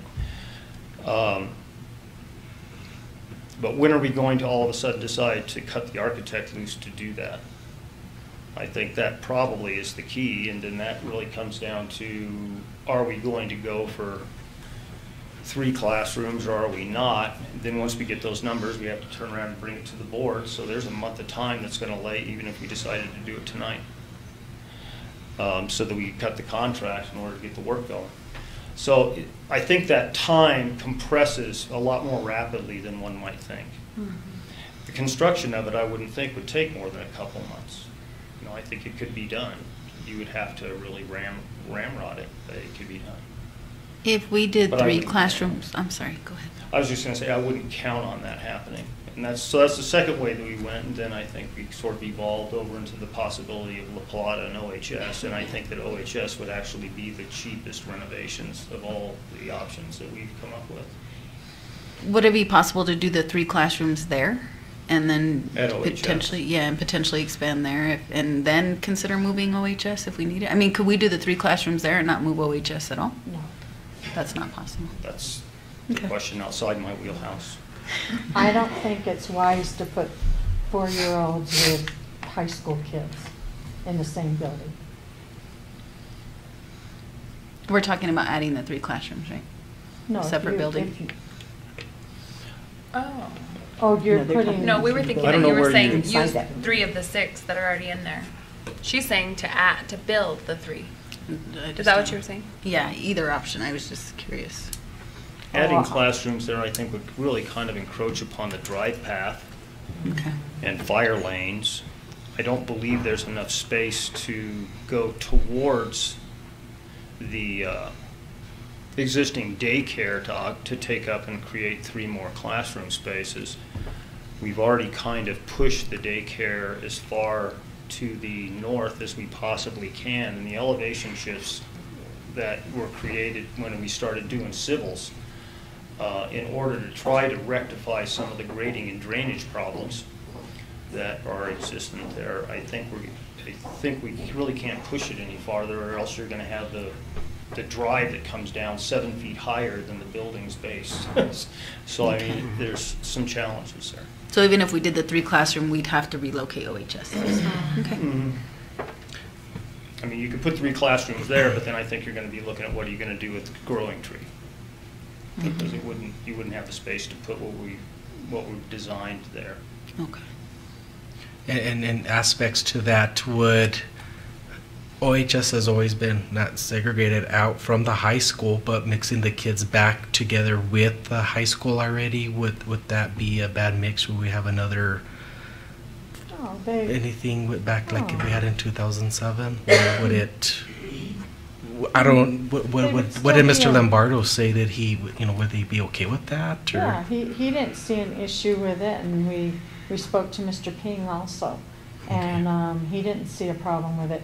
And it would still be a school within a school. It's not that the kids don't get along. That's not the issue. The issue is that the kids, we're trying to do the vocational track for the kids at OHS and provide them those type of opportunities. So it's not a matter as if they're going to get along or not. And the kids take a lot of pride in their school at OHS, and they would still have that same opportunity because it would be a school within a school. It would just open up the possibility, though, to have their electives, whereas sometimes now they're taking things online that really are no relevance to them, or things they don't like. They could do the culinary, they could do the auto shop, they could do, I mean, it would just open up a lot more things for them. So there has been a communication with Mr. Lombardo. Yes. And they seemed. And Mr. Coker. And they seemed. Okay with that. Everybody was open. So the school within the school, Mr. Lombardo, I assume he has a secretary at OHS. So they would go and they'd be housed in Silver, but would they be housed in their own offices, or would they share the admin offices at Silver High? They would be in their own offices. They'd be in their own Yes. offices. Yes. So we'd have to, is there office space right now, or we'd have to sort of make a classroom to be an office? When they were looking at it, they felt that that it was very much a doable thing when they looked at the space the other day. I'm taking their word for it, though. The guys. And I haven't had the opportunity to look at it because I don't know where. I think they're sort of going through and seeing how they would shift their population around and their classes around to create that situation. So I'm not sure what, if any, renovation would have to be done. if you had almost 1,200 kids at that building, and now you have 600 kids, you know there's space there. And a lot of them have spread out. They're taking up a classroom and maybe another classroom for an office. I mean, you've got a lot of things that, you know, we need to look at and utilize the space effectively. And well, and I think that if we took the 800,000 or whatever that we were going to put in 3 other classrooms and put it to the high school to do renovations and make it look better, or to help OHS make their school feel like their own school, or, you know, that money can go a long ways, and then we're utilizing space more efficiently. You know, and a big chunk of that $800,000 is going to come out of creating bathrooms where bathrooms don't exist. You know, and site work and utility work and those kind of things. You can do an awful lot of internal renovation that doesn't require creating bathrooms and stuff. You can do a lot for that kind of thing. I can also tell you that PSFA, and that's Public School Facilities Authority, they would really like to see something like this take place, because it's my understanding that just prior to my arrival, they were here and they were trying to help Aldo Leopold become part of Silver High because of the space that was available. And so if we could do something like this, one of the main reasons, to be honest, if we're leaning towards OHS for this is because of the time factor. It would be much quicker, so we would pretty much be able, if we were granted the approval by the state to have a pre-K program, we would be able to start the program this upcoming school year. Very, very realistic. But secondly, it would give the students at OHS an opportunity, as Ms. Milo has been saying, to participate in more of the vocational type classes that are currently offered at SHS that they don't have access to right now. Yeah. And it would be utilizing the space much more efficiently at Silver High School as well. The PSFA would really like to see. And I think in hearing the discussion go on, I think that option seems to make more sense. Moving OHS over to the high school, that we can better utilize that space. But then, from my concern from the pre-K standpoint is if we've only got pre-K enrollment that is needing 3 classrooms, we've got the classrooms there at OHS, but we've also got additional classrooms if the numbers are larger, if the numbers are higher. Correct. Then we can. Good point. We can grow that as needed, I think. So I think that makes some sense. We looked at doing the 3 classrooms at Barrios versus the 6 in the addition, and I think what changed the whole thing and shifted it more towards the La Plata OHS options as a possibility was conversations with Mrs. Pugmire, which seemed to indicate we were really seriously looking at more like 100 to 120 children. If I understand what those conversations That's correct. were. That's what she shared with us. So I think that's what drove the necessity to really try to concentrate on more classrooms. Do we know any of that stuff 100% guaranteed? It's a new program, so I don't know that there's anybody that can say that. You kind of have to rely upon the people that are telling you what's there and what's available and what they see as a need. Any other questions from the board on the pre-K program? Comments? My only comment is I know time is of the essence, and I know it's a good thing to have that pre-K program, and I think the sooner the better before we lose it or lose an opportunity to have it. And yeah, if it gives more opportunities to the OHS kids, school within the school, I think as long as we stick to that, I think we'll be okay. As long as Mr. Lamaro doesn't start working his way into the main office from over there, I'm just kidding. But yeah, I think we'll be okay. We'll make sure there's a barrier there. And I think Mr. Ward needs to probably be involved in looking at Silver High to see how to incorporate OHS probably. I'm sure it will be once they get that far and figuring out what they're going to move into. Yeah, absolutely. Anything else about the pre-K that No, sir. we need to keep going on? Well, let me try to shorten up these other 2 real quick. Sorry, thank you. But to dovetail into the conversation and comments that this was a an asset to the district to create the funded pre-K program regarding our general funds for staffing purposes and the projected deficit that we're going to have this coming school year, budget season.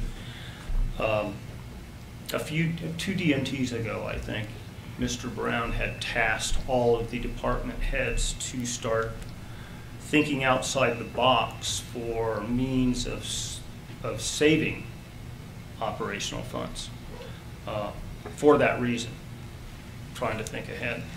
And as most people here know, the lion's share of our operational funds go to staffing and all the costs of staffing.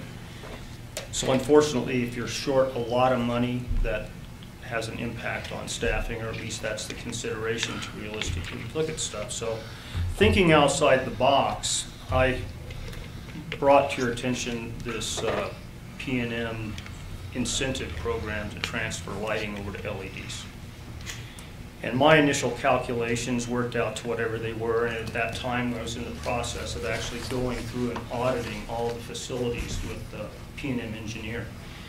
And we've completed that at this point, so I have a pretty good idea of what we're looking at, and I'd like to explain that. I don't know if they put this spreadsheet in your packets or not, but there's a spreadsheet like this that you can refer to at a later date. In a nutshell, and the way we did this, so just so you realize that there's a certain degree of confidence I have in these numbers, is we did not just count light fixtures and things like that off of blueprints. We actually went room to room to room to room and checked every type of light, every number of bulbs, every wattage, every this, that, and the other thing.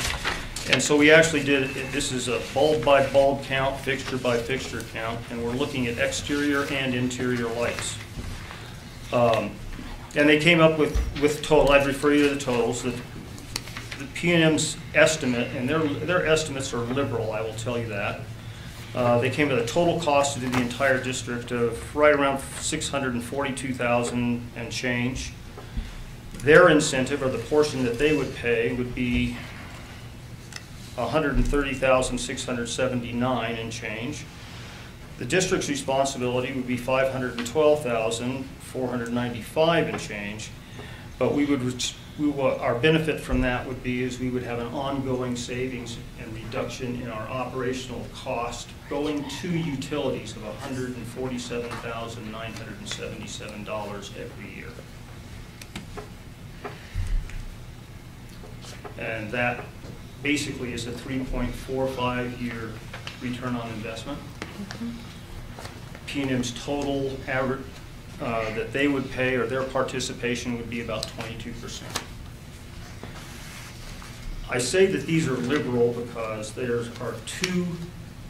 are basically this work to do this, they have to use P&M trained contractors in their program in order to achieve these maximum incentives.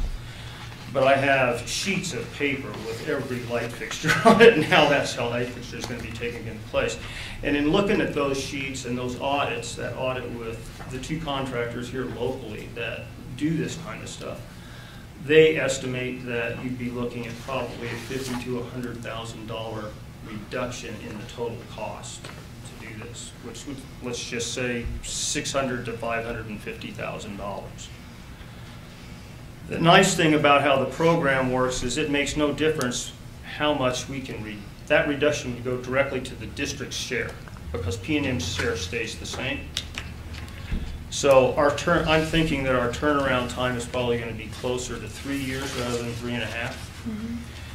And the percentage they're going to pay is be closer to 25%.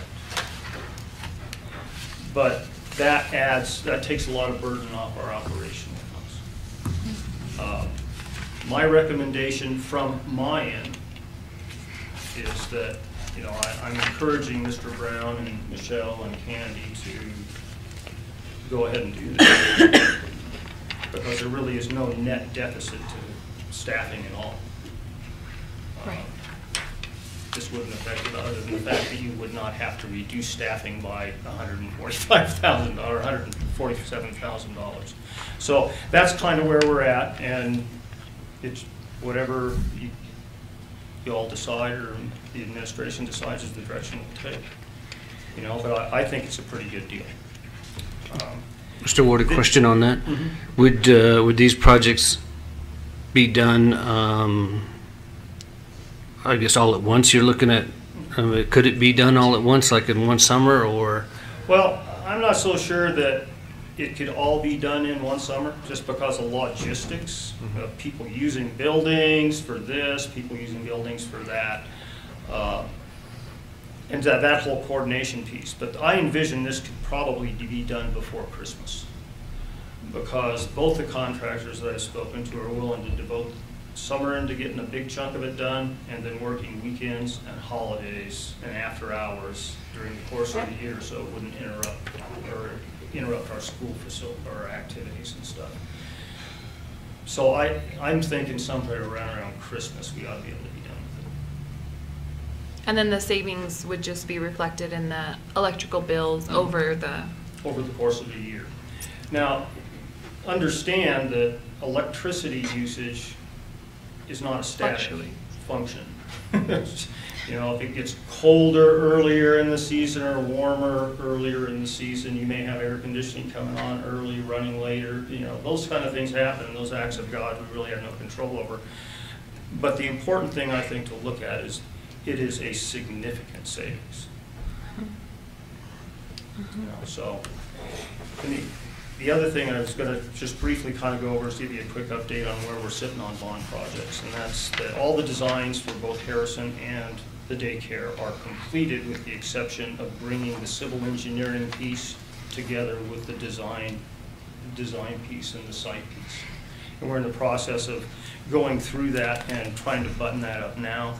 Hopefully should have that done in a couple of weeks, and everything will be submitted to the state for permitting, so that we'll have permits in place with drawings ready to go the moment school's out, or when we have all the rest of the pieces in place. CMAR, so the CMAR procurement is already out on the street. We've had our pre-qualification meeting, and we're expecting those qualification packets to come in on Monday, this coming Monday. The committee will then evaluate that, and then we'll put out the request for proposals. There'll be, I forget the exact amount of time for them to come back to us with the finished proposals, at which point in time, if there isn't a clear winner amongst the evaluation committee, we'll probably have interviews to make the selection. It'll be gone off of point totals. It's all done off point totals. And then we can go ahead and award a contract to a person and start going right into the negotiation of maximum costs and start putting some hard numbers to what we're looking at, so that we can hopefully, if the plan comes together, where we hope, we should have hard numbers for you guys. With our goal is to have them by the April board meeting. Questions from the board? Regarding the bond projects, but for this summer, kind of the two biggies are the gym at Harrison and the growing tree. Well, the entire scope of work at Harrison and the growing tree is all one big thing. Okay. But those are the two primary. Those are the only two things that I've been really asked to pursue or let loose to deal with right now. Everything else has been kind of put on static hold because of things like security issues that they're looking at and things of that nature. Could those be completed over the summer, or what are we looking at? No. Growing tree is probably going to take, I'm going to say, 5 months. Okay. They have, they're aware that they're going to be down at the beginning of the year, and they had made arrangements to, or they were looking at just housing themselves at the college. Basically, at the start of this, they were going to stay there for the entire school year and just come in the following year. That's fine. But evidently, although Leopold got the space that they had committed to them, so at this last meeting that we had yesterday, they pretty much were asking if we had any space. I told them I did not know it. They needed to talk to Mr. Brown about that. But they know they have another plan too if we don't have space. So they're aware of the fact that they're going to be somewhat put off for till probably Christmas, something like that. Harrison Schmidt, I think the vast majority, depending upon when we can get all this stuff finalized and whatnot, I think of the vast majority of that can actually be done over the course of the summer. The gym won't be done over the course of the summer. It'll be an ongoing piece that we're going to have to set up with some real tight logistics, working with the school itself on how to control that for safety purposes and access and all that fun stuff. But it'll probably have construction going on there over the course of the whole year. Okay. Other questions or comments from the board? I would just like to, if I may, clarify something and make sure it's clear before we move on to the next topic or item. The administration is planning on moving forward with the LED lighting, especially with the significant savings that we could be looking at on a yearly basis. But secondly, going back to the pre-K, if we do move forward with the OHS discussion, it's going to include renovations of the bathrooms as well as adding a playground area. Okay? How much is that? I don't know the cost of that. Depends upon how big of a space we decide that we need to have, and that's going to take some conversation, I think, amongst probably Candy and Mr. Brown and what did Jose Barrios' cost? Jose Barrios was right around $400,000, but that was an unusually large site that needed a lot of additional site development and concrete curbing and things of that nature added. So maybe half that would be. I think we're looking at 6th Street, I think, was right around 250. Yeah. But that was much smaller kids. So I think the smaller kids, the equipment runs down a little bit smaller. I don't think there's a space over there to put anything near that big. So let's say 100, 150 might be a good place to kind of anticipate that it'd be in somewhere in that neck of the woods. Plus the 40 for the bathrooms, right? To remodel? Yeah. And So about 200? I think that's even high. Okay. But if we just said 200? I think if you say $200,000, you probably can feel reasonably comfortable with that number.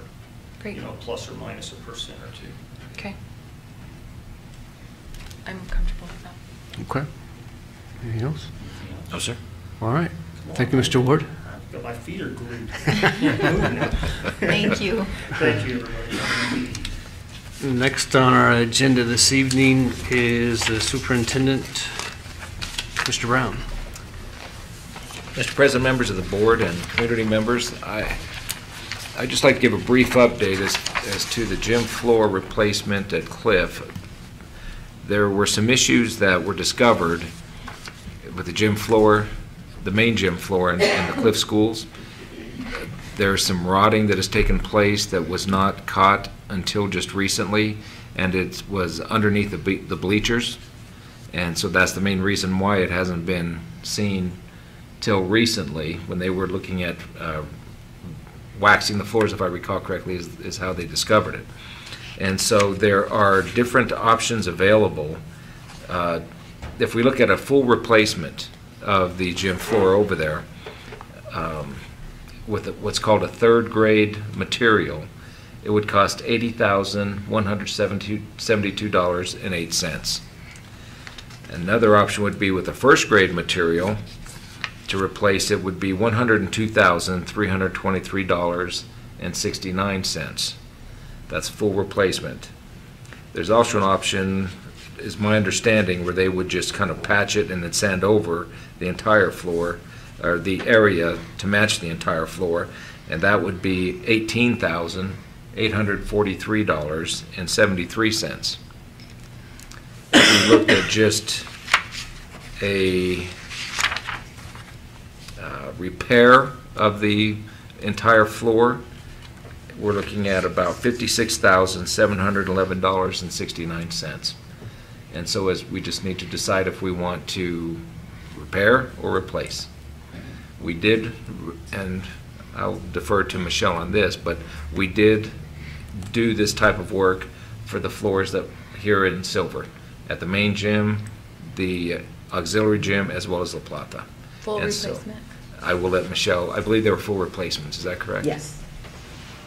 The floor at La Plata, I just recently saw the information on that, and it was about $128,000. So for the full replacement. You know, I don't know if we're looking at something equal to that or. The quotes that we're receiving, are they from the same group that did the floor at La Plata in the high school? That I don't know. I don't This know is that Arbo's either. floor service out of, That's who did the La Plata. okay. I was just curious because I know that one had some shifting, and I don't know that it was tied to the constructs of it, but I just know it had some shifting, some other issues, which sort of leads to more overhead for us down the road. So I'm not saying that that speaks to the company's qualifications, but It just, something went wrong. They actually, their insurance company is paying to have that floor. that was my next replaced. question. So that's not out of our No, pocket. Okay. because that was something that was an issue in the actual replacement of the floor. Well, if it comes with warranty. Yeah. So, We're good. was the Cliff Gym floor, okay, first of all, how are we going to pay for it? Was this going to be GEO money? As far as I know, yes. Okay. Was it on our list of priorities? No, we didn't know it was. That's what I figured. Because it wasn't an issue until here recently. And was it anywhere on like our radar that we were going to need to replace it? I mean, where are we at in its useful life?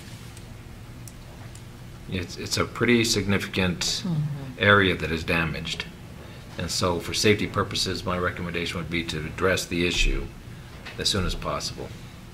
With a full replacement? Or? Well, either full replacement or repair, either one, but it's something that does need to be addressed very, very soon. But I mean, like, oh, and you wouldn't know because I was just wondering, like, when did we replace it last? Are we getting close to needing to replace it anyways? We don't know. I have no idea. It's been an issue that they felt like was going to come up, you know, in the next couple of years because of the age of it. And I know that they found some dead spots in it. And I think they were just kind of getting through, you know, for a couple more years. But now if you've got the rotting and the deterioration, to me it makes more sense to do, in my opinion, to replace it than to patch it and then have to replace it. And then in a 3 couple years have to years. replace it anyway. Yeah, that's kind of where I am too. Is the roof part of our facility plan? The what? It's water rot. The roof? I mean, how did the damage get there? I guess my question is, we put a whole new floor in, is the roof messed up? I mean. And that's a we great just point. did. We just did the floor. replaced it. We just did the ceiling, Okay. the roof. Okay. And It's that's done. where they believe that it Came from. Okay. Yeah, we just did the roof. That's a great question. Yes. Fix the floor and leave the roof. And I would add, this last summer, we did a complete redo on the high school game and PE and La Plata. So I think, to be as fair as we can, it would probably be right to replace the Cliff Gym floor as well. I would agree. So the And question that's- is, are we looking at third grade material or first grade material? What did we do everywhere else? That's a great question that I don't know. I'd say first. I would say first grade. You think they did, or you're sure they did? Well, I'm if you not sure look at because I didn't do the, how much what's was involved the, with that. how much was the cost? It was 120, she said. 128. So if it was 128, this is 102, so I'd say that's pretty comparable. I would just say, like you said, do what they did at the other school. As of two. But tell them we don't want it to get messed up in a few months. Preaching to the choir. Speaking Any of, other questions on the Cliff Gym floor? No, sir. All right. Thank you. So moving on to the On La Plata. damaged floor at La Plata, there was, the company came to do some work inside the gym there, and they accidentally hit a water line, and so that caused major damage to the La Plata, the brand new La Plata floor. And so, needless to say, that was quite disturbing and alarming, but I was notified by Mr. Ward that he settled with the insurance company and the claim has been taken care of, and we will be getting the gym floor repaired at the expense of the company due to the insurance company paying for it. Their insurance. Their insurance company. Yes. We got the check last week. So it can just be repaired? They don't need to No, put it's going to be replaced. a whole new floor? Yes, ma'am. Right. Wow. Any questions on that item for Mr. Brown? Very well. Next is school safety and security update. As members of the board will remember, we briefly discussed this item at the last board meeting. The safety and security is a concern, especially after the recent events that took place in Aztec. That's what initiated the conversation. And then, of course, with the unspeakable, horrendous event that took place last week in Florida, it's just solidifying that we need to really be serious about this. I would like to let the community and members of the board know that we did ask the police department to come and evaluate each and every one of our school sites.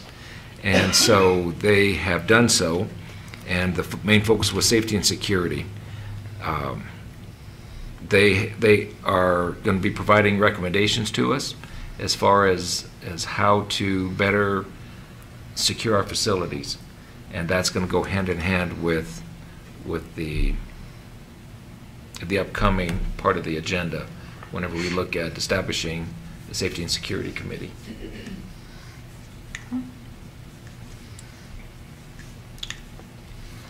Questions from the board? On that item?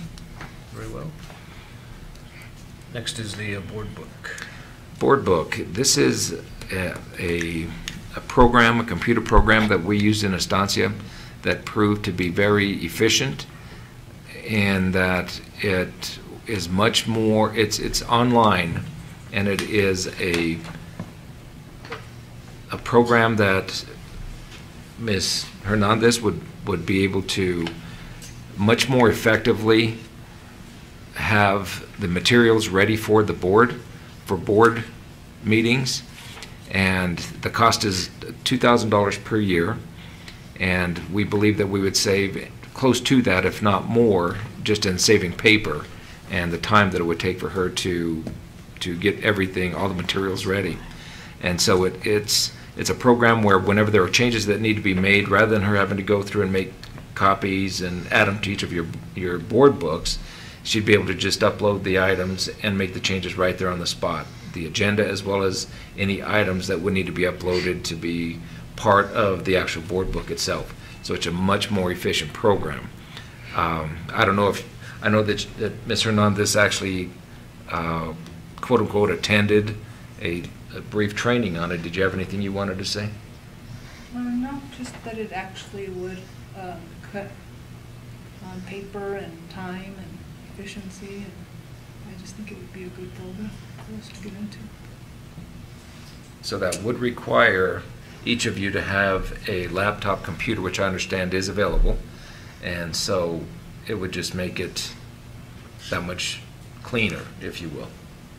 Now, myself and Ms. Hernandez would, of course, still have the paper versions because we're required by law to have paper versions available for the public, but for you folks, this is what it would be for.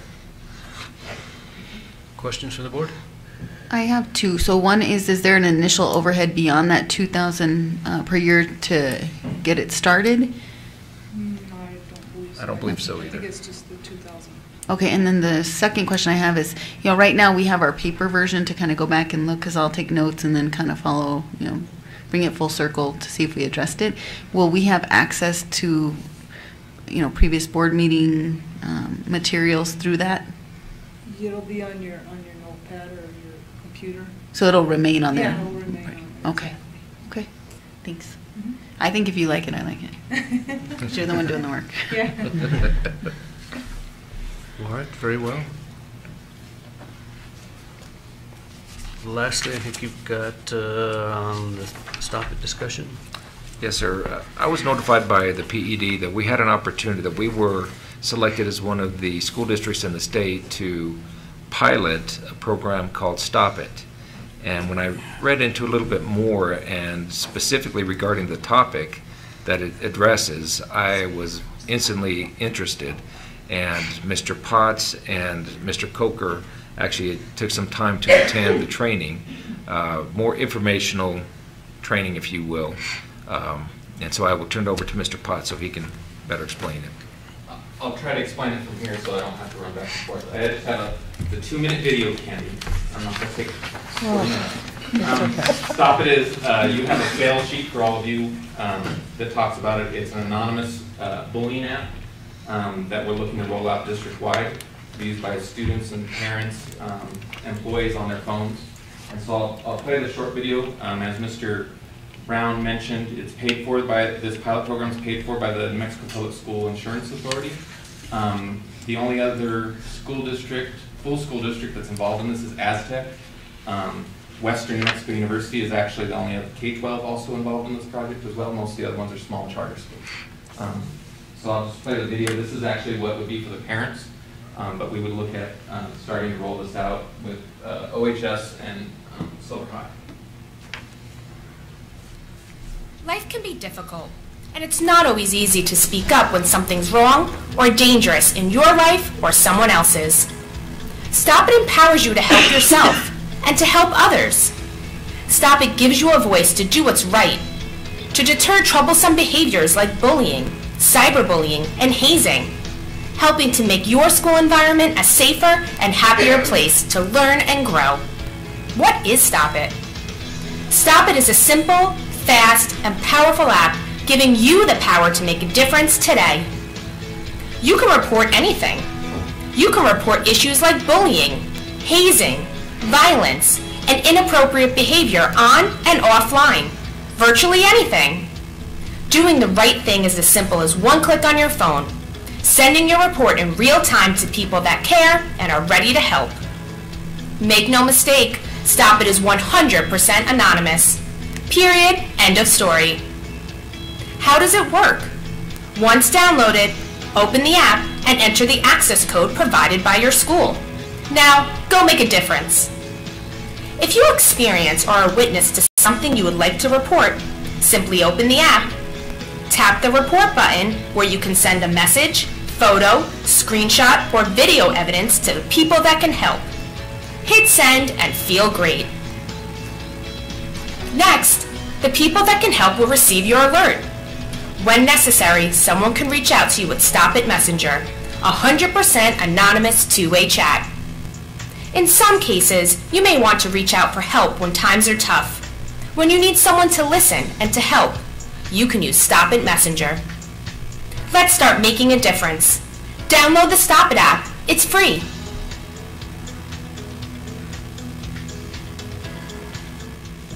So it's free to the district this year through the pilot program. The NMTSIA is trying actually to implement it statewide, hopefully.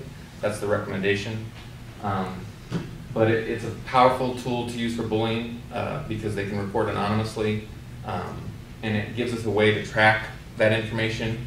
So if we do have any legal issues, all of that is able to be pulled and documented, and so it's a really neat app.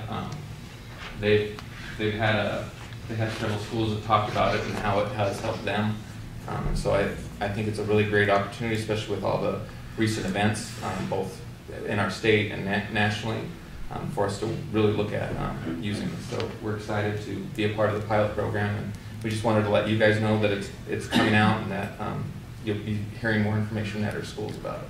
And each school is their own organization, so each school has its own access codes.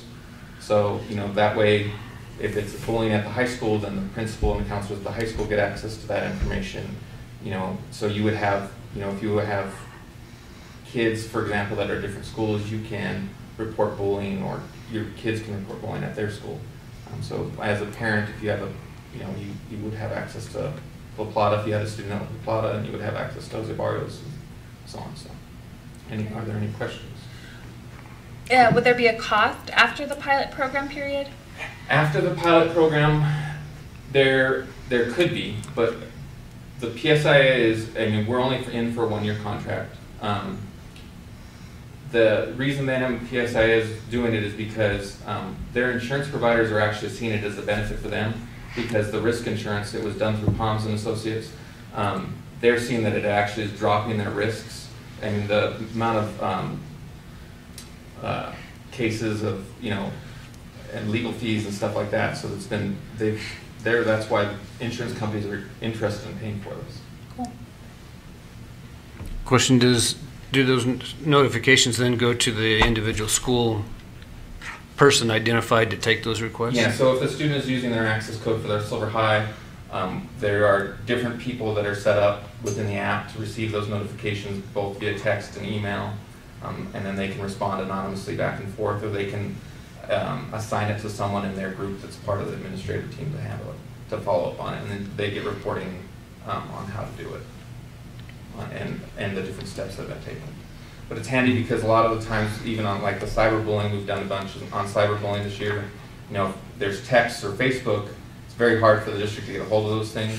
Whereas now with the app, you know, the kids can take an actual screenshot of what they're seeing on Facebook or a screenshot of the text messages they're receiving and send that in as part of the documentation. And then you have all that. You don't have to try to go back and ask Facebook to retrieve it or stuff like that, because you can actually have screenshots. Other questions? I have two questions. One is, and this may sound silly, but are the people receiving these texts through the app being trained or have any guidance as to how to respond or to how to navigate it once they have the information? Because that gets a little tricky. It'll be going to like the counselors and the principals who would normally be dealing with the bullying issue anyway. Okay. So I would think they would have training through that.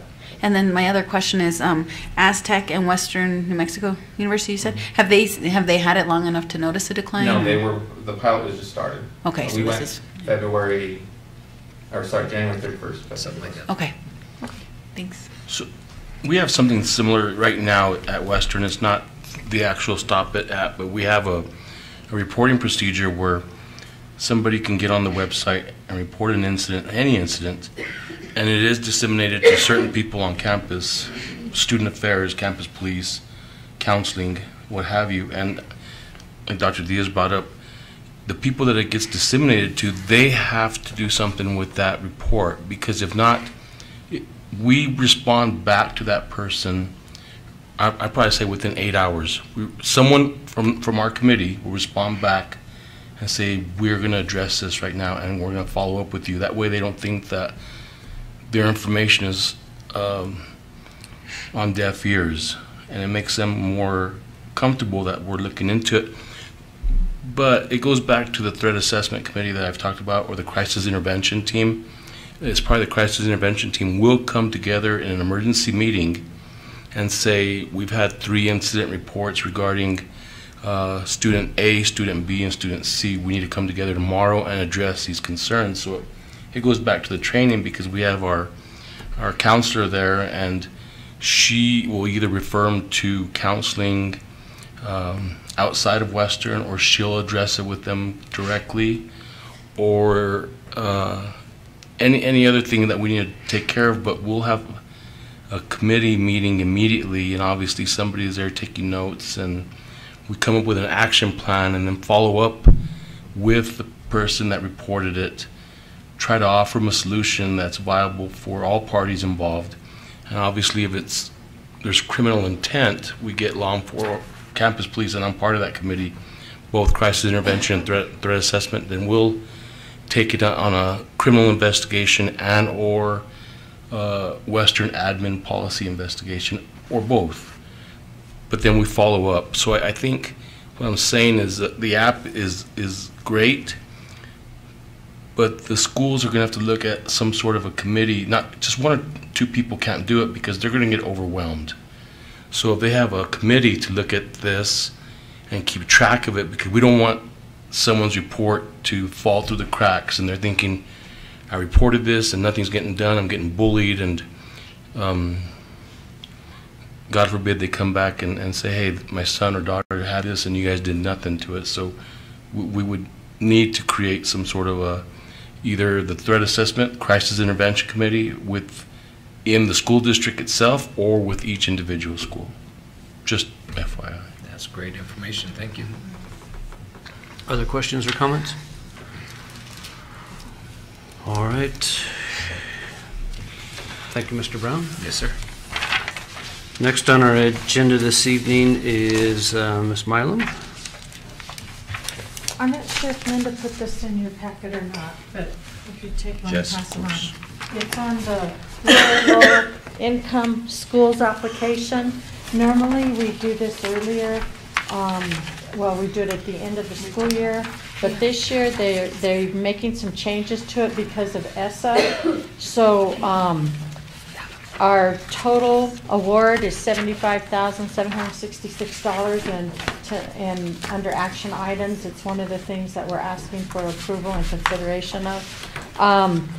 One thing that we're using that money for, I just wanted to let you know, we take 12,000 of it is what we use for the SAT chair, and the SAT chair is your student assistance team, and in some schools, the larger schools, they have 2 individuals that hold those positions. It's an increment that is paid to them.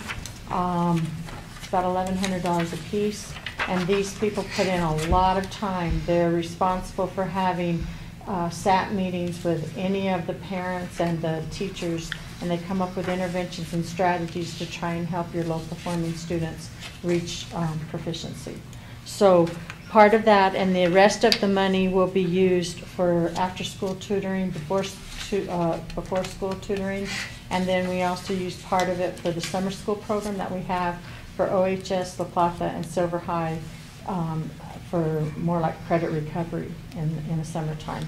So it's money that's well used for the kids. I did learn something new about it this year. I was kind of surprised, and I told Michelle, I've been doing this for a lot of years, and I thought it was like Title I based on the census, you know, for income, households income. It's based on truancy and attendance. So the more that your kids improve in their attendance, your funds are going to go down. So, and I know it was one of the downsides of having your kids come to school. And then, so we're asking for approval for that. The other item that I gave you, I put on your chair, is our enrollment. I compared the 8120 day for 2017 in the first columns there. Then in the second half of the paper, you're going to see the 80-120 for average for the 2018. So you can, the average for last year was 2,723 students is what our enrollment was. This year it's $2,571, which is a negative amount of 152. When you look at the unit value that we had this year, that's a little over $1 million, which is what we have been predicting all year long. It's remained pretty steady. Any questions on that? The last item that I have is that one of the things that we're looking at is having OHS go back to a 5-day. We're doing an analysis of it right now. We're working with Mr. Lamardo and looking at the feasibility and if there was success with it, and what some of the students have, what they were doing on the Fridays. And right now it looks like it's a big possibility that they'll be going back to the regular 5-day week. Okay, any other questions? I have a question about that return. So, and maybe I misunderstood this because I have not been intimately involved in how it works there, but my understanding was they would do the 4-day, but then that 5th day they would have kids come in that were struggling to catch up or needing to remediate. I don't know if that's true, but is that? That was not the premise of it. The premise of it was they were supposed to be doing their projects that dealt with their VOTEC, and a lot of the kids have graduated, and so the ones that are left now, they don't have those classes at Western on the Fridays, and so it kind of did away with that purpose. Then so what they started to do is to try and get the kids to come in on Fridays that were failing. Mm-hmm. Well, the attendance is extremely poor and the kids aren't coming. They're taking it as a 4-day week and they're not coming on Fridays.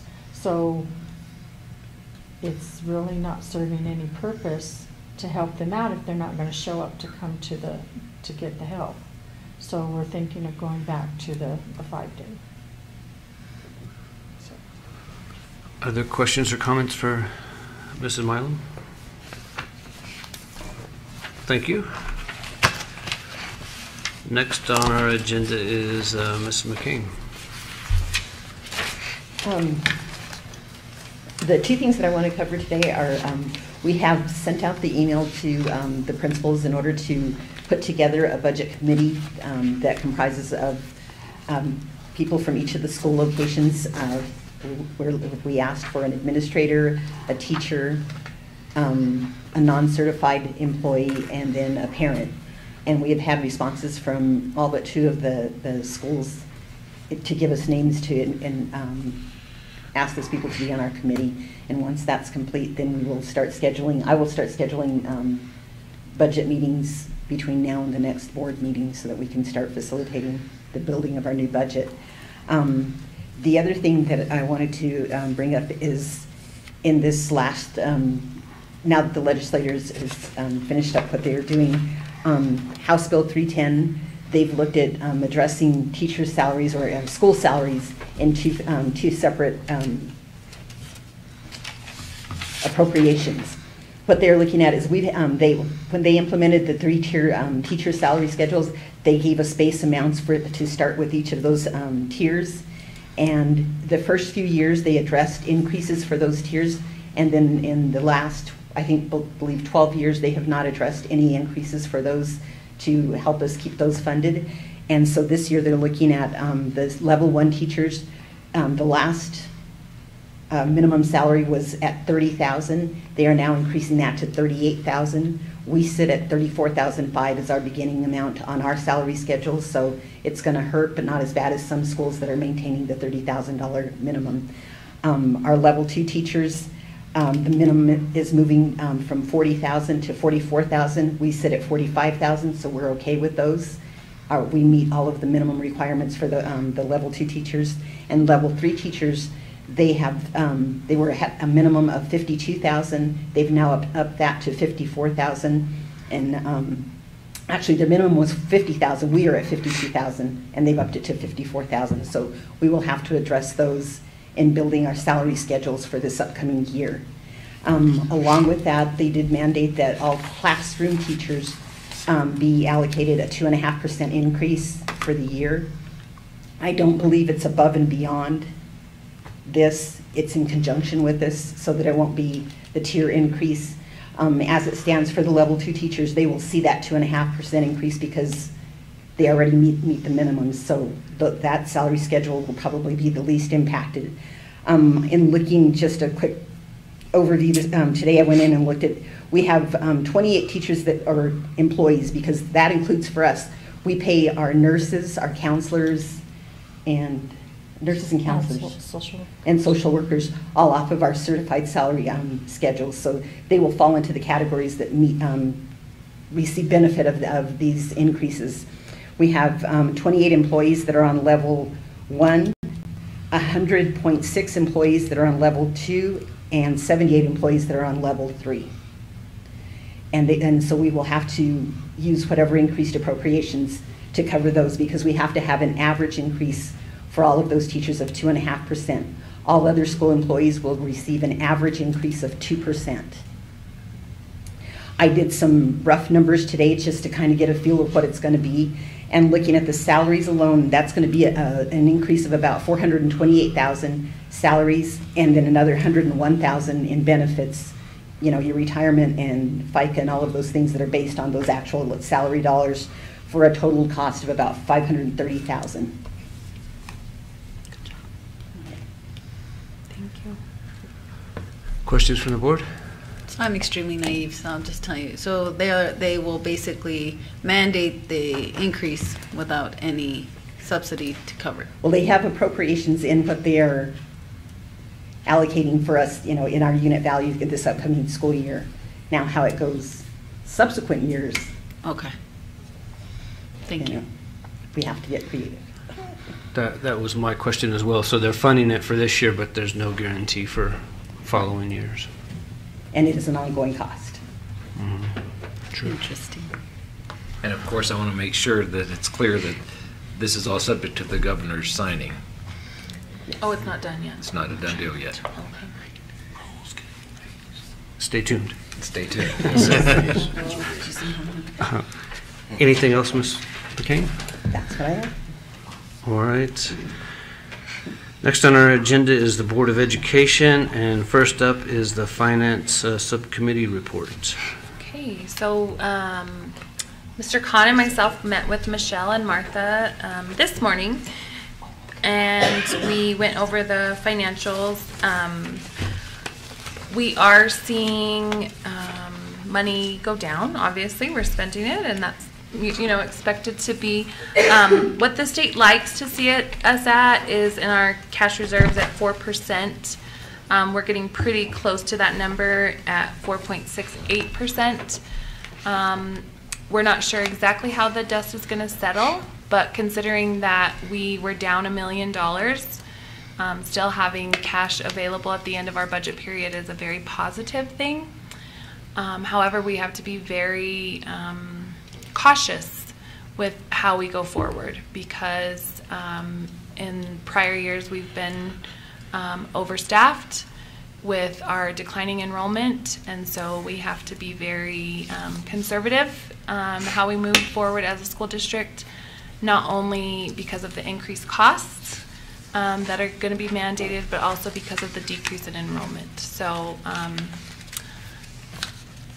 we see it in the numbers, the stuff that the administrative team is already having to foresee and make plans for, so that we can keep all of our doors open and all of our students being serviced. The only other thing was that there was a slight increase, I think we'll talk about it in our bars, of our unit value, and so that was some good news. And I would just say that there were some school districts that their unit values actually went down, so that was a decrease in their budget, and so I feel like we were very realistic in our budgeting figures, in the fact that we were able to get a slight additional amount in unit value. So, what else?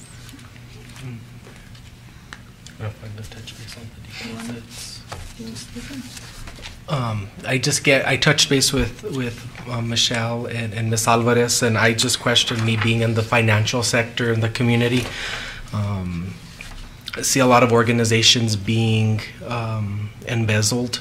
So my question was, when schools get deposits from donations, what do we have a policy procedure in place? And Michelle and Ms. Alvarez did secure me that we do have a sound safe procedural where it's dual control, and I feel pretty safe that our students aren't getting cheated. So in the future, I just do want to sit down and just maybe make a stricter little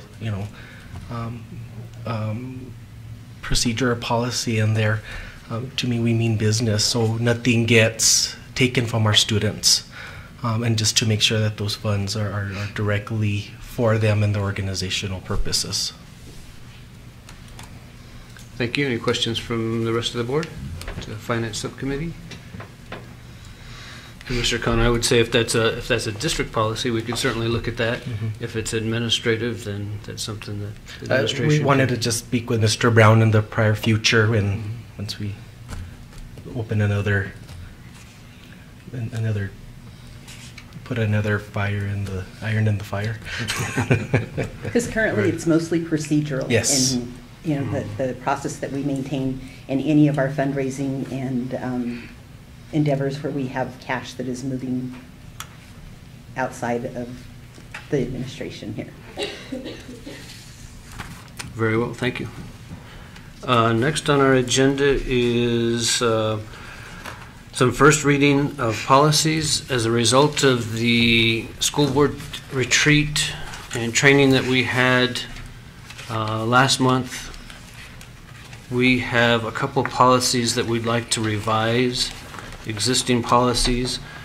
The first one is C-0600, evaluation of the superintendent. And so we've got some revisions to our evaluation of the superintendent, and basically some edits to the language. The first one is the board shall conduct a written summative evaluation of the superintendent at least once each year as described below. The board shall conduct formative evaluations of the superintendent in April, July, and October. Evaluations are confidential and shall be conducted in executive session. And then the other edit is down to the fourth paragraph. The superintendent shall provide each member of the board a copy of the evaluation instrument C-0631 not later than December 10th. And the previous language had read that the December regular meeting. And the board president shall schedule a meeting not later than January 31st, when the board will devote an executive session to the summative evaluation of the superintendent's performance to discuss working relationships between the superintendent and the board, and to review the superintendent's contract with the superintendent present. Any meetings of the board to compile evaluations or meetings to discuss the evaluations with the superintendent shall be held in executive session. Board members shall have the opportunity to discuss with the superintendent any items on which the board fails to achieve consensus. Those were the edits that were made to the existing policy on the evaluation of the superintendent. Any questions or comments from the board on that policy? The second policy that we're looking at is policy C-0631, evaluation of the superintendent tool. And basically what we're doing is replacing the existing evaluation tool that was in policy with an updated evaluation tool.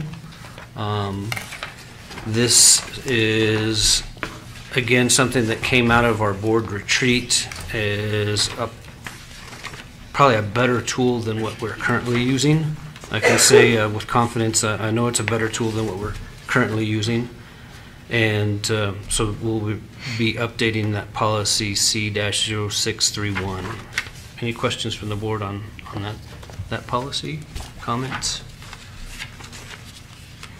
And then lastly is, for a first reading this month, is School Board Policy B-1400, School Board Meetings.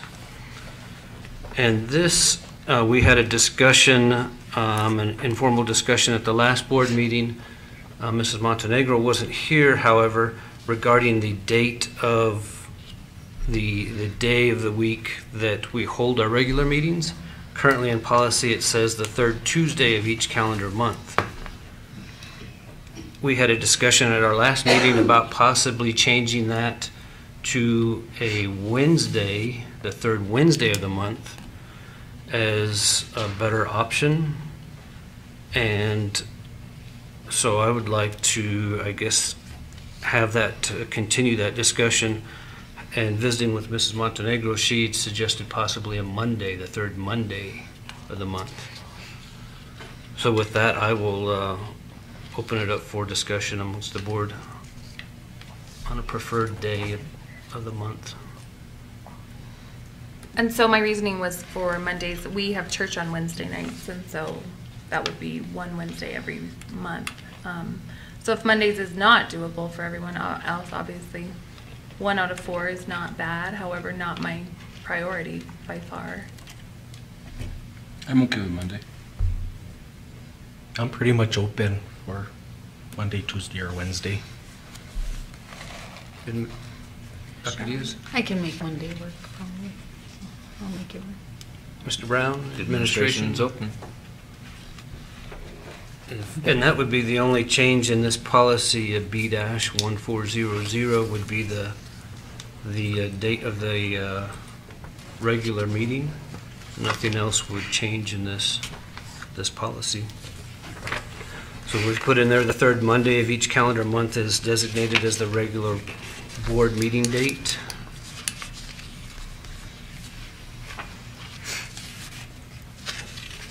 That'll be our first reading, and then all three of these policies we would be voting on individually in next month's meeting. The other thing that I wanted to mention, again, as part of our retreat, we did basically go through a board self-evaluation, and I think the retreat as a whole was a very good time spent here with Mr. Brown and other members of the board, especially since we have a couple new members joining the board. And so I was very pleased with the outcome of the retreat as a whole, and as part of that, I think we basically had conducted a kind of a self-evaluation and kind of a roadmap of where we'd like to be moving forward. Any other comments from the board on that aspect? I would just say it was very beneficial. We assessed ourselves.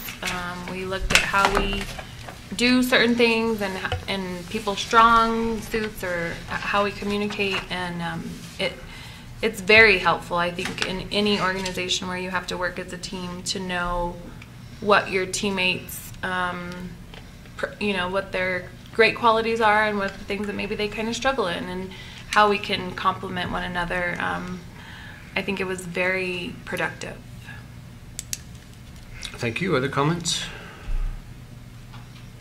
Well, it may help just brighten, just like Ashley, Miss Montenegro's, we got to just see each unique styles of a team member we can portray and bring and contribute to be a strong board. So it was very effective.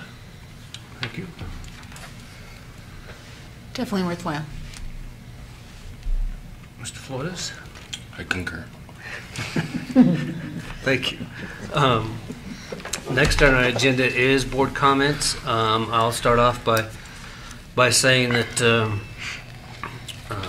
congratulations to our Silver High wrestling team. They had won state this last weekend, so it's their, I think, back-to-back state championships for Silver High. Basketball teams are into the district tournament, so those will be going on this week, and good luck to them. As Mr.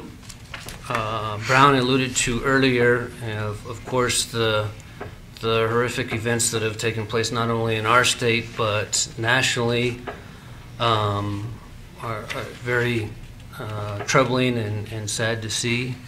And later in our agenda, we'll be looking at a resolution in regards to safety and security for our district, and hopes to avoid those type of issues and prevent those issues and those acts in our own district. So with that, that's all my comments for tonight. Ms. Montenegro? Besides the board retreat I was going to discuss, I just want to bring to everyone's attention that National History Day went up to Santa Fe, and they lobbied our legislators to continue funding for that program. So that was really exciting for them to be able to be a part of the legislative session, and I want to thank Howie for putting forward that, I guess it would be a bill for the funding, and then the teachers that took him up there, and the kids for their participation. So a great program that's going on at Silver High that we want to see continued. Thank you. Mr. Kahn? I just wanted to thank and Mr. Brown for a job well done when we attended the chamber meeting. Let's say Rotary. I felt he had a very strong voice, and he did. I applaud him for speaking strong and backing up the Silver District. I feel it was well attended, and I got nothing but positive, good feedback on what a good leader you are to our school district. So I want to thank you again, and job well done. I do want to commemorate this fifth grade teachers at Harrison Schmidt Elementary as they brought aboard the Forest Service. I believe it was 4 or 5 trout that they have in a fish aquarium, and they're having the students do different, I guess, just monitoring their growth. And I believe what they're going to do once they're fully grown is and I don't know which lake or river they're going to throw them into, but I think that's a really good scientific, or I don't know how you would say it, Dr. Diaz, observation of what they're doing and of wildlife. My son is very excited, and they named each fish. So that's it just. Other than that, I haven't danced or did anything else. No videos? No. Thank you, Mr. Cook. Dr. Diaz? I just have 2 things. One is I was able to finally attend, I don't know the formal name for it, but at La Plata, I think Mondays once a month they have a parent advisory council. Basically, Mr. Alvarez will meet with parents regarding suggestions, concerns, feedback, and I was able to attend that, and I think it's really helpful. I had some concerns regarding just certain things in the policy regarding makeup work or just random things that come up that are really not necessarily complaints, but things that you see that we could potentially work on. And I have to say he was very receptive. The staff has been very receptive, and it almost felt like immediate feedback. So I really applaud him for taking the time out of his day, because it's later in the evening, to go through that with parents. And I think it helps to really, it squashes the bug, so to speak, in the sense that there are issues that are sort of, there are always these issues or little kindles burning, and a lot of times you just put out the fire before there really is one. So I want to say it was a really neat experience, and I'm thankful to him that he's taking the time to do that. I think it's showing. The other thing I would just say, in a time where we hear about bullying and all kinds of crazy things like that, La Plata sometimes gets a black eye. And I will say I just heard of 2 specific occasions on Valentine's where students were really taking the initiative to do some things for students who hadn't had such great Valentine's experiences, and they kind of came up with ideas themselves to really tackle that and make it a different experience for those people who have had bad experiences. But in a time where we hear about all this bullying, it was really nice to just see the kids taking the initiative to make other kids feel better and special. And so hats off to La Plata. Thank you for that. Thank you. Mr. Flores? Just a few things. Congratulations to the wrestling team, back-to-back state champions. It's an accomplishment. I was talking to Linda, Mr. Brown, and I was sharing her little story of mine that I think I shared it with you too. When we didn't win state back in the Stone Age, we received a nice little letter from the superintendent at that time. And the superintendent, I know his name because of that letter, was Ollie McCrary. I never met the man, but I just thought that it was really nice that he took the time to, and I know it was a form letter, but he signed it.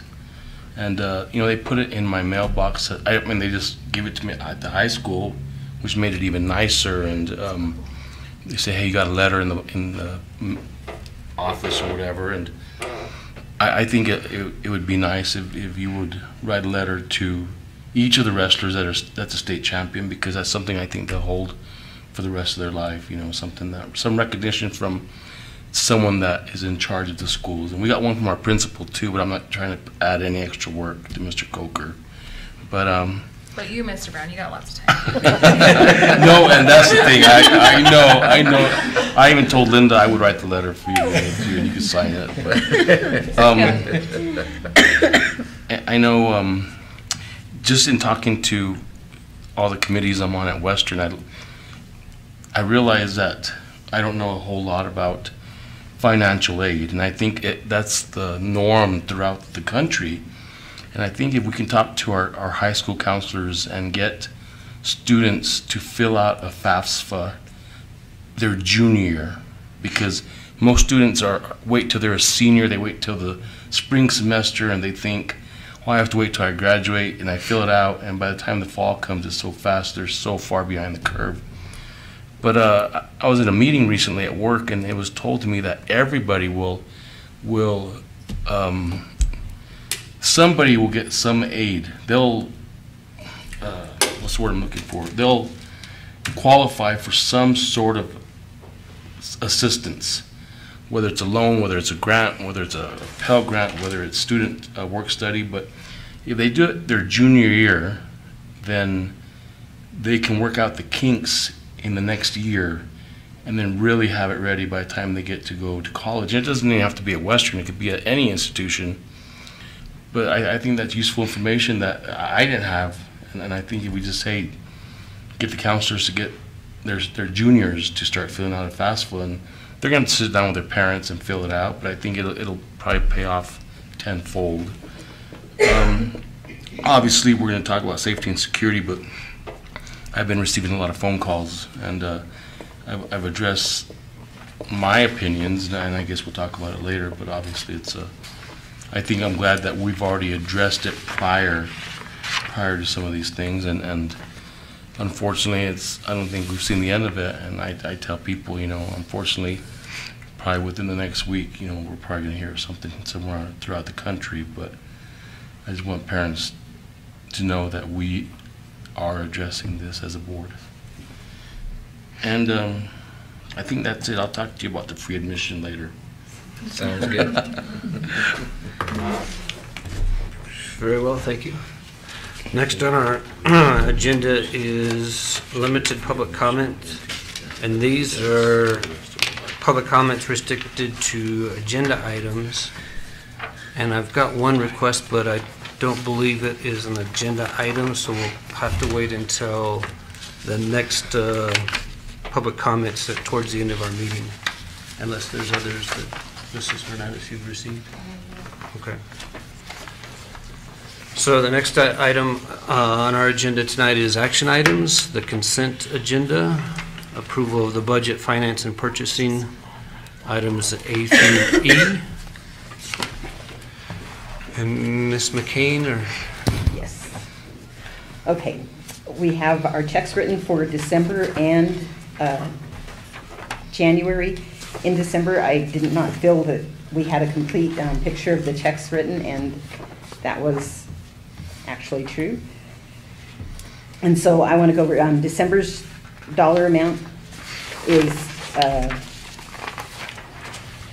$2,338,122.13 for approval for checks written in December.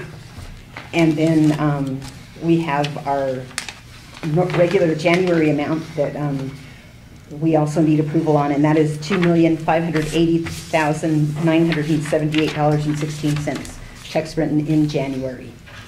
Okay, those are up for approval. And then we have several budget adjustments that I need to seek approval on. I have an unusual circumstance on these, in that we have, I'll start at the top and then I'll explain them as we go. We have our rural low income. We have received our carryover letter and our final allocation. These are ones that I had on your, handed out to you, that are sitting out on the counter there. We received $68,233, or budget approval to budget $68,233, which Candy mentioned will be used for the SAT chairs and for remediation for the after school and summer tutoring for our students. The $11,000, the operational budget fund $11,000, we received our final unit value allocation, and for us it was an increase of $155,750. I spoke to Ashley and Patrick, and I mentioned that because right now as our budget sits, it looks like it is sound, so we would like to put those funds in a place where we can hopefully have them as carryover monies for next year, because we do need to look forward to next year as far as having a starting balance there. The two unusual items that we have are our capital improvement, our SB9 local, and our capital improvement HB 33. In years past, we were not granted permission from PED to budget the cash carryover. I pulled our audited final cash report for last year. And so the amounts that are on those reports are the $838,861.57 for the SB9 local and $394,219.89 for HB 33.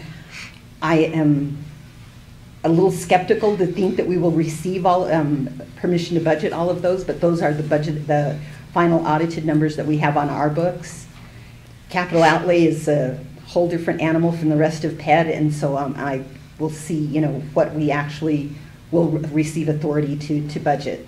Because these numbers go back from the cash that we've had beginning with these funds back when they first started. And so it's been a number that's rolled forward. Their idea to carry forward those funds, I'm not sure how much they were looking at. Were they looking at carrying forward just what we had left from last year or ongoing from the beginning of capital outlay?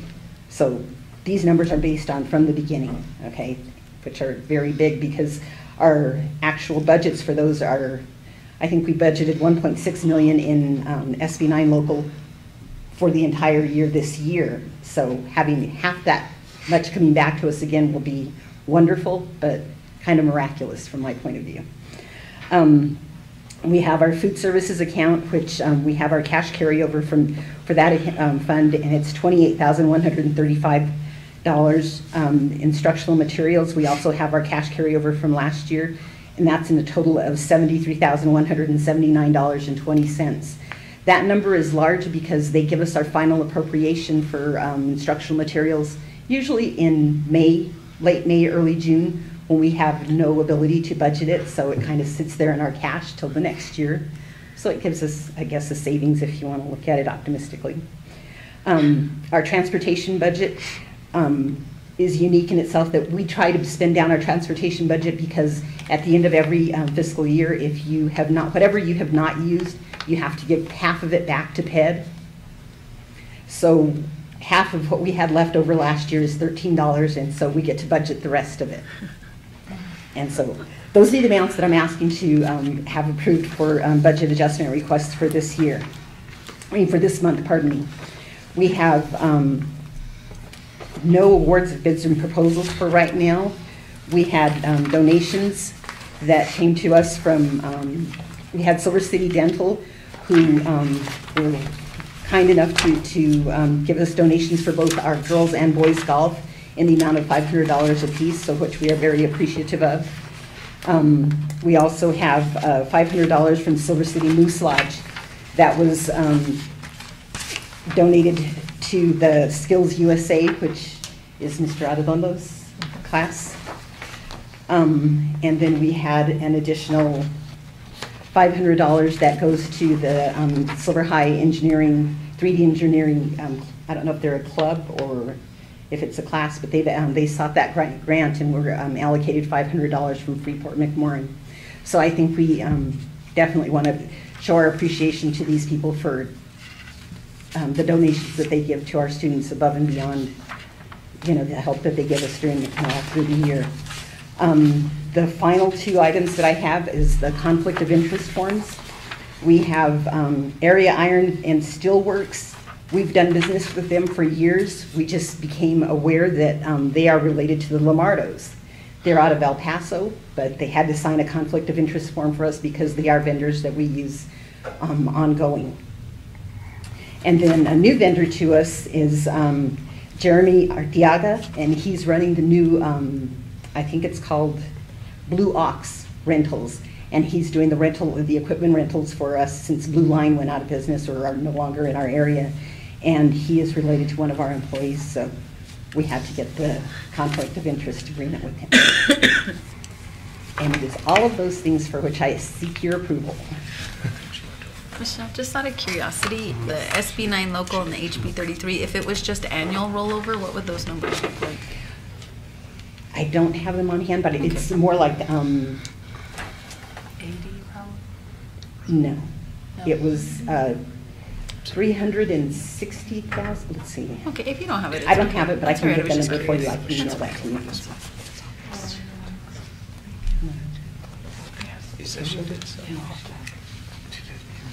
I was just curious. Thank you. A question regarding those two bars, the SB 9 and the HB 33. So is that money that we currently have in the bank, and PED may come back at some point and say, you know what, we're only going to let you have X amount of dollars, and so we'll have to give back some, or vice versa? No, it's not currently money that we have in the bank. We have budget authority to use those funds based on what they have allocated to us over past years. And so that's been the amount that they said, okay, you can use this much, and they're telling us the this year leftover that from year to year that's compiled. Yeah. Right. They're letting us know, since they have money, that potentially we could get it all. Right. Okay. Yeah, because they've said that they're going to allow for a cash carryover. They did not express to what level. And until we submit our bars and either get approval or adjustments of those amounts, we won't know. Okay. Any other questions? So I will entertain a motion to approve our consent agenda A, items 1A, B, A and B, D and E. So moved. Got Second. a motion to approve. Do we have a second? Diaz. Dr. Diaz was a second. Any discussion? Seeing none, all those in favor signify by saying aye. Aye. Any opposed? Seeing none, that consent agenda is approved for item A1, A, B, D, and E. Next up is action item number 2, transportation. Mr. President, we do not have anything today. No transportation items to approve, A, B, or C. Very well. Next on our agenda is individual action items. First up is B, consideration and approval of the Silver Consolidated Schools Facilities Master Plan for the years 2018 through 2023. Mr. President, I move that we approve the Silver Consolidated Schools Facilities Master Plan for 2018 through 2023. Got a motion to approve. Do we have a second? Second. Got a second. Any discussion? As mentioned previously in our presentation, it's a lot of information to kind of digest, and so I hope everybody had a little bit of time to look at those slides beforehand. But I think the other aspect that's important to remember is it's a working, living kind of document, so if it needs to be updated, we can always bring it back and make changes or updates. So all those, we've got a motion and a second. All those in favor of approving item B signify by saying aye. Aye. Any opposed? Seeing none, item B is passed. Next is item C, consideration and approval of the replacement of the gym floor at Cliff Schools. Mr. President and members of the board, I make a motion to approve under individual action item C, consideration and approval of replacement of gym floor for Cliff Schools. Got a motion to approve. Do we have a second? Second it. Got a second. Any discussion? Seeing none, all those in favor signify by saying aye. Aye. Any opposed? Item C is approved. Mr. McMillan, I apologize. I just thought of this. Do we need to specify like grade 1 and that we are completely replacing rather than just repairing? In here it says replacement of the gym floor. We could, and I don't know what the action would be to rescind the action taken, but we could specify in a motion to make it the similar grade. Is that what similar grade, exactly. Is what was replaced earlier in the year? Yes. At Silver and La Plata? I move that we add an addendum to that recently approved motion. To that approval. I've got a motion that would be an approval with the same grade material. Was that appropriate? Correct. By Dr. Diaz. Do we have a second? Second. Got a second, first and a second. All those in any further discussion? Those in favor signify by saying aye. Aye. Aye. Any opposed? Seeing none. So if we'll make sure we're using the same grade material. Yes, sir. I think we're good to go. Next on our individual action items is consideration and approval of a safety and security resolution. This was an item that really was kind of born out of our retreat last month as well. And Mrs. Montenegro kind of took the lead in starting the draft, and I looked and asked for some help through policy services. There was nothing that had been done through policy services previously, and so I did some searching and came up with a resolution regarding safety and security that I've shared with the board and would like to get some feedback on that. Did everybody get that last update? Mm-hmm. And I'm looking for it now. There it is. And I'll go ahead and read this resolution, and then we can have some further discussion if need be prior to approval. So this reads, Silver Consolidated School District Board of Education Safety and Security Resolution. Whereas the Silver Consolidated School District Board of Education is committed to providing and maintaining a safe and secure learning environment for all district students, teachers, administrators, and staff. And whereas the Silver Consolidated School District Board of Education, in light of recent tragic events throughout the nation and within the state of New Mexico, find it necessary to formally address safety and security within our district. And whereas the Silver Consolidated School District will form a school safety and security committee with the intent of assessing current and potential safety and security risks, as well as formulating ways to reduce and, if possible, eliminate the risks identified. And whereas the Silver Consolidated School District Board of Education will appoint a school board member to this committee, the member appointed should be the most highly qualified member of the current board in regards to safety and security issues.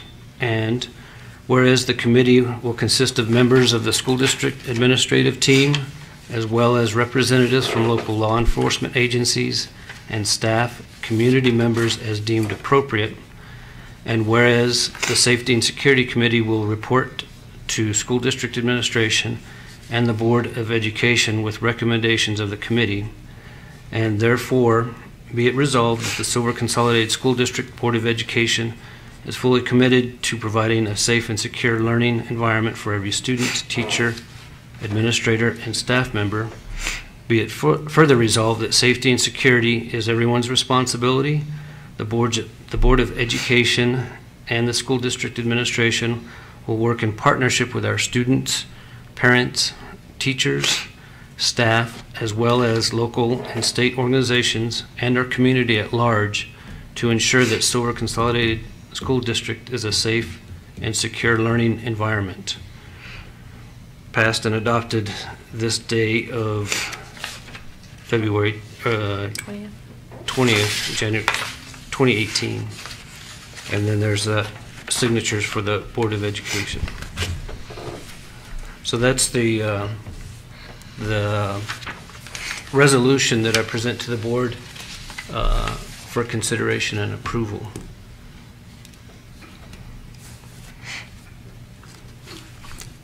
I'll entertain a motion to approve. So moved. Got a motion to approve. Do we have a second? Second. Got a motion and a second. Any further discussion?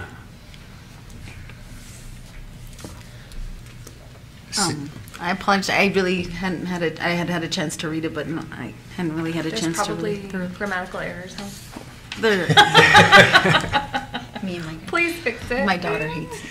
No, my only concern when we were talking about resolutions, the whereas I thought was kind of us stating our commitment to whatever that issue is, and then the action parts were to go under the therefore be it resolved. So the whereas the first two lines there, I think stick perfectly, and then I think where it says therefore be it resolved, the first one, is still under a whereas title.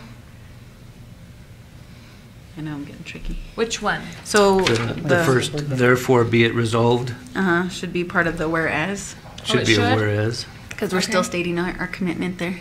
Yeah. Okay. And then the third whereas, the fourth whereas, fifth whereas, sixth whereas, Then there should be a 7. should all be, and the 7 will be it further resolved. Should all be under therefore be it resolved, right? Because those are the actions that we're taking. Oh. Which one should be therefore? So whereas number 3, Mhm. whereas number 4, Mhm. whereas number 5, Mhm. whereas number 6, Mhm. and then Therefore should be moved up to a whereas. and then be it further resolved can stay like it is.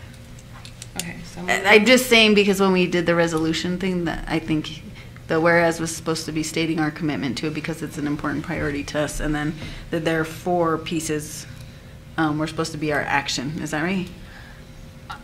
That's my understanding. That's, I'm open to Yeah. edits and And recommendations. it's really nice when it's already written and I just Well, yeah, get to write totally. arrows. I mean, I can write all day So long, thank and if you can fix it. I'll draw yeah. arrows. Okay, so move the therefore one up to after the second one, correct? Let's see here. Or you could just change it to a whereas instead of therefore be it resolved. Well, but all of these need to move down. You could change that to a whereas and leave it where it's at and then move those down underneath it. Like this. Let me show you. Like that.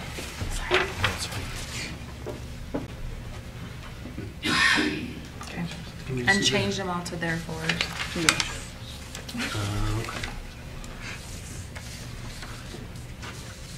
Sorry, guys, we just.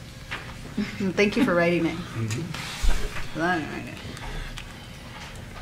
Who made the first motion? I did. The second? Con. You want to make an amendment to? As edited or has? With Yeah, say amendments? as edited by Dr. Diaz? Mhm. Dr. Diaz's recommended edits? Yes. So I make a motion to approve the safety and security resolution as edited by Dr. Diaz.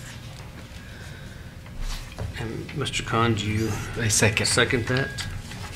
So we've got is an amended motion and second. Any further discussion? I have some discussion. Mr. Flores?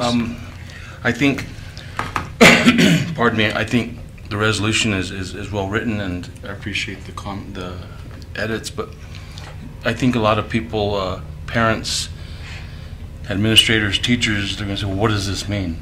You know, what does the resolution mean? And I think what it means is that when we create the Safety and Security Committee, I like to call it the Threat Assessment Committee, just because that's where I come from, but regardless of what it's called, it's a committee. And I think that after the police department has done the threat assessment, they've already completed the threat assessments for each of their schools. Now we all come together as a committee and come up with solutions to the threats that were identified. And in that committee, we identify other threats or other recommendations to make our schools safer. And it does start with everybody at the school, and it starts with that committee and recommendations. And I just want the public to know, I want everybody to know it's not a cure that's going to happen overnight. It's going to take time. It's going to take a lot of money. It's going to take a lot of people coming to the table and saying, this is how we can do this. Because if we do it for one school, we have to do it for all the schools, because what makes one different than the others, we've all seen already throughout the school shootings. They don't care what kind of school it is, whether it's an institution for higher learning or an elementary school. It's a school that unfortunately somebody picks. But I think that's what that resolution means, is that we are going to make changes, and hopefully make changes soon, and divert some funds that were going to be used for maybe a different capital project, and maybe divert them to safety and security. And I think that's the explanation. It's good to come up with a resolution, but in the end, what does it mean? And I think that's what it means to everybody. Thank you. Would you like for us to also change the committee to a threat assessment committee? The name of it, I think, would be, I mean, we're doing edits anyways. You know, either way, I think it's that's a subjective thing, and anybody can look at it and say, well, I like safety and security. I mean, threat assessment, we're identifying threats and we're assessing them, and technically that's what the training was. It's a threat assessment training, but you're going to follow it through all the way to the safety and security side, so. Absolutely, yeah. So I think either way. Is that okay? Yeah, either way would be okay. And I would agree, Mr. Flores. I think this is just stating the commitment of the school board. There's already been some steps that have been taken by administration by having the police department come in and kind of do an assessment themselves. And I think formalizing a committee to address these specific issues is important, and that's kind of the goal here to for the school board to adopt this and then move forward with recommendations to improve. I would like to also add that we can't obviously be transparent about everything we're going to do, because then that sort of defeats the purpose of securing the schools. There's going to be some things that students and teachers and parents don't know what's going on, because it's going to be a safeguard to catch somebody that's going in with bad intentions. So it's not that we're being untransparent. It's just there's certain things that people shouldn't know. Correct. Mm-hmm. Any other discussion? Got a motion to approve in a second. All those in favor of approving the safety and security resolution signify by saying aye. Aye. Any opposed? Seeing none, that motion passes. Next on our agenda this evening is future meetings and proposed agenda items. We're doing E. Item E. Did I? Oh, I'm trying to skip again on my apologies. Item E, individual action item, consideration and approval of the rural low-income schools application for 2017-18. And Ms. Milam, you spoke to this earlier, correct? Yes, sir. And any other additional information? No. Questions from the board? I will entertain a motion to approve individual action item E, consideration and approval of the rural low-income schools application for 2017-18. So moved. Got a motion to approve. Do we have a second? Second. Got a second. Any additional discussion? Seeing none, all those in favor signify by saying aye. Aye. Any opposed? Seeing none, individual action item E is approved. Next, now on to future meetings and proposed agenda items. Item A, next scheduled work session will be March 20th. And I think that works, that's like I believe that's the week after spring break, correct? Then the region meeting is in Animas on March 27th. So we'll have our regular meeting where we can strategize on how we want to, who's going to be able to attend and how we want to get down to Animas. Do you have to let them know ahead of time, Linda, who's going? I haven't gotten anything. Have you guys gotten? Mm-hmm. No, I'll call tomorrow. Usually a couple weeks beforehand, which next month. we're getting close to, I guess. Next is the National School Board Association Annual Conference is April 7th through 9th in San Antonio. The 2018 School Conference, Law Conference is June 8th and 9th in Albuquerque. The 2018 Leadership Retreat is July 13th and 14th in Taos. And then the annual convention is December 7th and 8th in Albuquerque. Next on our agenda is open public comments, and we've got two that submitted requests to speak to the board. In open public comments, one is Olivia Maddox and Danica Maldonado. Welcome. If you all take no more than about 5 minutes to present to the board, we would like to hear from you. Hello, Mr. President and members of the board. My name is Danica Maldonado, and I am a sophomore at Silver High School. I am here today as a member of Evolvement. Evolvement is a youth-led movement working to decrease the harmful and addictive use of tobacco. One of the campaigns we are working on this year is the 24/7 campaign founded by the New Mexico Department of Health.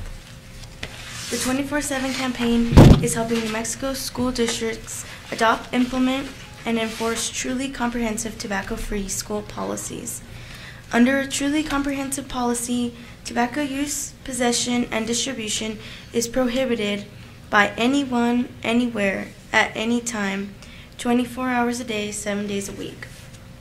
The Silver Consolidated School District is doing a great job to commit to healthy students, staff, and visitors, and you can strengthen this commitment by updating your tobacco policy to be truly tobacco-free.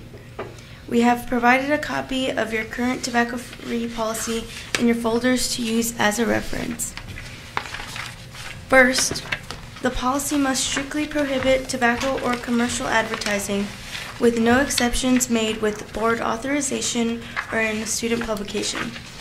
Second, the policy must require signs are posted across school ground communicating the school environment is tobacco-free at all times. Third, the policy must require the students, staff, and visitors are notified of the tobacco policy. We can provide free print materials and announcements to help you achieve this.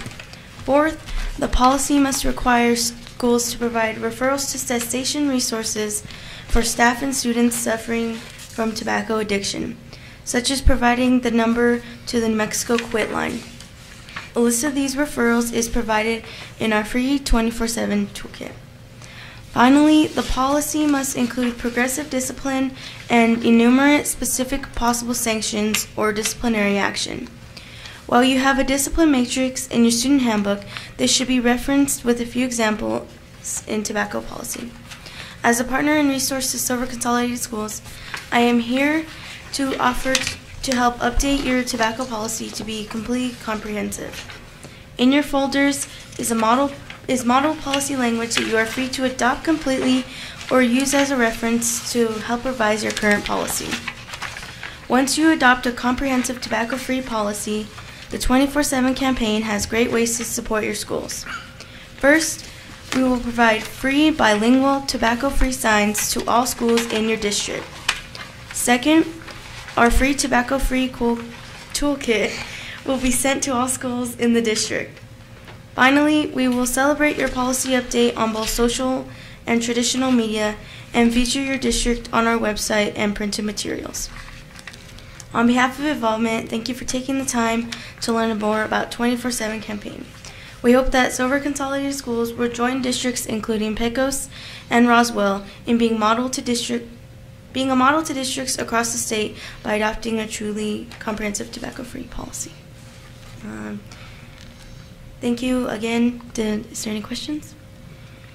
I just wanted to thank you for coming up. It's brave of you to come up and speak to us. My observance, I've only seen a tobacco-free sign at La Plata, but I have not seen one at the high school or Harris, and I don't know about the other elementaries. I believe there's one at the student parking lot entrance, or there used to be, but it may have disappeared since. As I went into parent-teacher conference at La Plata, it's right in the front, but that was the only one that I've witnessed seeing as I entered the school building. Yeah. Thank you for the information and for waiting through a long board meeting to present to us. I have a question. Yes. Is involvement in a group at the high school? Yeah. Or we're a group at the high school. is it part of like student council? Or? No, we're sponsored by Key Club. Oh, okay. So Any is other this questions? something that you personally feel very strong about? Yes. And how did you find out about this program? I found out about this after I met Olivia, or people at work with her. I met them at the school one day, and they were talking about it, and I was like, oh, that looks like a good thing to do to help the community and to help schools. And who is Olivia? Oh, that's Olivia. So I work with specifically work for Walnut as the youth group organizer.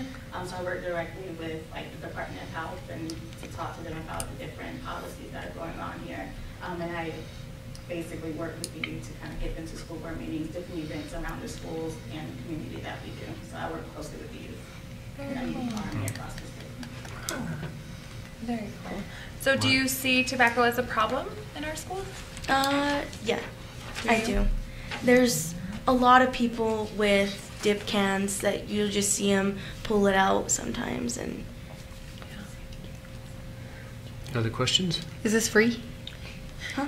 Yes. The service is free? Yes, 100%. So everything that we provide is granted through the Department of Health, and everything is free for the school district, so there's no financial cost to you all. So the other question I have is if someone's interested in quitting, is there a way to bridge them to those free services through this program? Yes. So we have, with the Department of Health, we have cessation programs, and so we try to work that in the policy so that the students or staff or whoever comes and offers or says they need help to quit, that we can directly link them to the cessation programs that we have set up for them. Thank you. So you're asking us to try to put this in our student handbook for the district? Is that into the policy? Into the policy. To revise okay. our Okay. Do you know, so I was looking to see, this is what you were referring to, that is our current policy? Is that right? No. This one. Okay. So do you know the policy number, just so we could all go and research that? Okay. All right. We'll go and I guess that's our homework, guys. That's something, thanks for bringing to our attention, and something that we could certainly take a look at and make sure it's up to standard. We need All to right. look at our policies. Thank you. Thank you. Thanks again for waiting. Yes. The second request to speak to the board is Dr. Etheridge.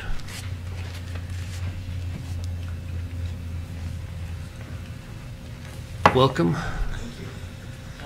Just a quick digression. I just wanted to verbalize my support for the prior presenters, and that there definitely is issues. So just as a quick thing, and I appreciate their interest in the area. And then my other quick comment is I've never been to a school board, and so I just wanted to tell you that I appreciate all of you guys' time and your work and efforts in this role, and it's illustrated to me the critical importance it really does have. I appreciate the opportunity to speak to you all as both a parent and as a pediatrician. I know that there's been considerable discussion within the community, at least informally, with regards to a 4-day school week or a 4-day school week, and as a mechanism to retain teachers, cost savings, recruitment, and other items. In my dream world, that wouldn't be an issue. That the schools and many things for kids would have far more considerable funding and stuff like that. So I should comment that it's not what I would necessarily want in the funding, and obviously you guys would want considerably more. My comments I've heard may be kind of rendered mute by some pending legislation that is pending signature by the governor, but in case that it should pivot back into a discussion about the 4-day school week, I just wanted to verbalize my concerns with regards to several areas, particularly with regards to cost, that it's, at least from looking at it pretty closely, that the cost savings for most school districts are pretty minimal. And that from a parent side, there is significant cost, whether it be childcare or other, things with regards to changes in schedules with a 4-day or with the potential for a 4-day school week. Obviously, there's cost to certain personnel who are not, more the cafeteria workers, janitors, that type of stuff. That they would likely suffer a pay cut. I think that the other area that, the area that I have more concerns is that outcomes, at least looking at some of the data, is that at best it's probably a wash in some areas, particularly with lower socioeconomic status students. There may be, they may not benefit from such a change. And it in that area, from what we do know about, kind of, students and such things, that they usually benefit from more time in school and longer hours. The other thing the other areas of concerns, that I would verbalize is that from a food insecurity, various other, kids receiving services they need, I'm not sure that it would be optimal if we did make such a change. And so my ask, or just my concern, is if that should come up for discussion, or if that should change, then I would just ask that the board have considerably more dialogue with the community in a formal kind of area and kind of looking at it more. And so that it's not that it's more of a formal discussion instead of kind of an informal discussion, and to really kind of look at the whole picture, how does this benefit, does this really benefit, and looking at also obviously more of the other repercussions with regards to food insecurity and poverty and all the other stuff that you guys are already well aware of. So, questions or things I could. Yep. Thanks for waiting around, and appreciate your time. Thank you. Next, that's all our public comments. Next on our agenda is executive session closed pursuant to 10-15-1, H2 through H9, NMSA 1978. And we've got specifically H2 limited personnel matters staffing, H2 limited personnel matters superintendent evaluation, and H7 attorney-client privilege litigation and reports. And Mr. Brown's, you have some information on those areas to discuss with the board? Yes, sir. So we'll need a motion to adjourn. Go into executive session. Motion. We've got a motion, and do we have a second? Second. And we've got a second, and we need a roll call to Ms. Hernandez. Mr. McMillan? Yes. Mrs. Montenegro? Yes. Mr. Khan? Yes. Dr. Diaz? Yes. And Mr. Flores? Yes. Very well. It is 9:22, and we'll go into executive session.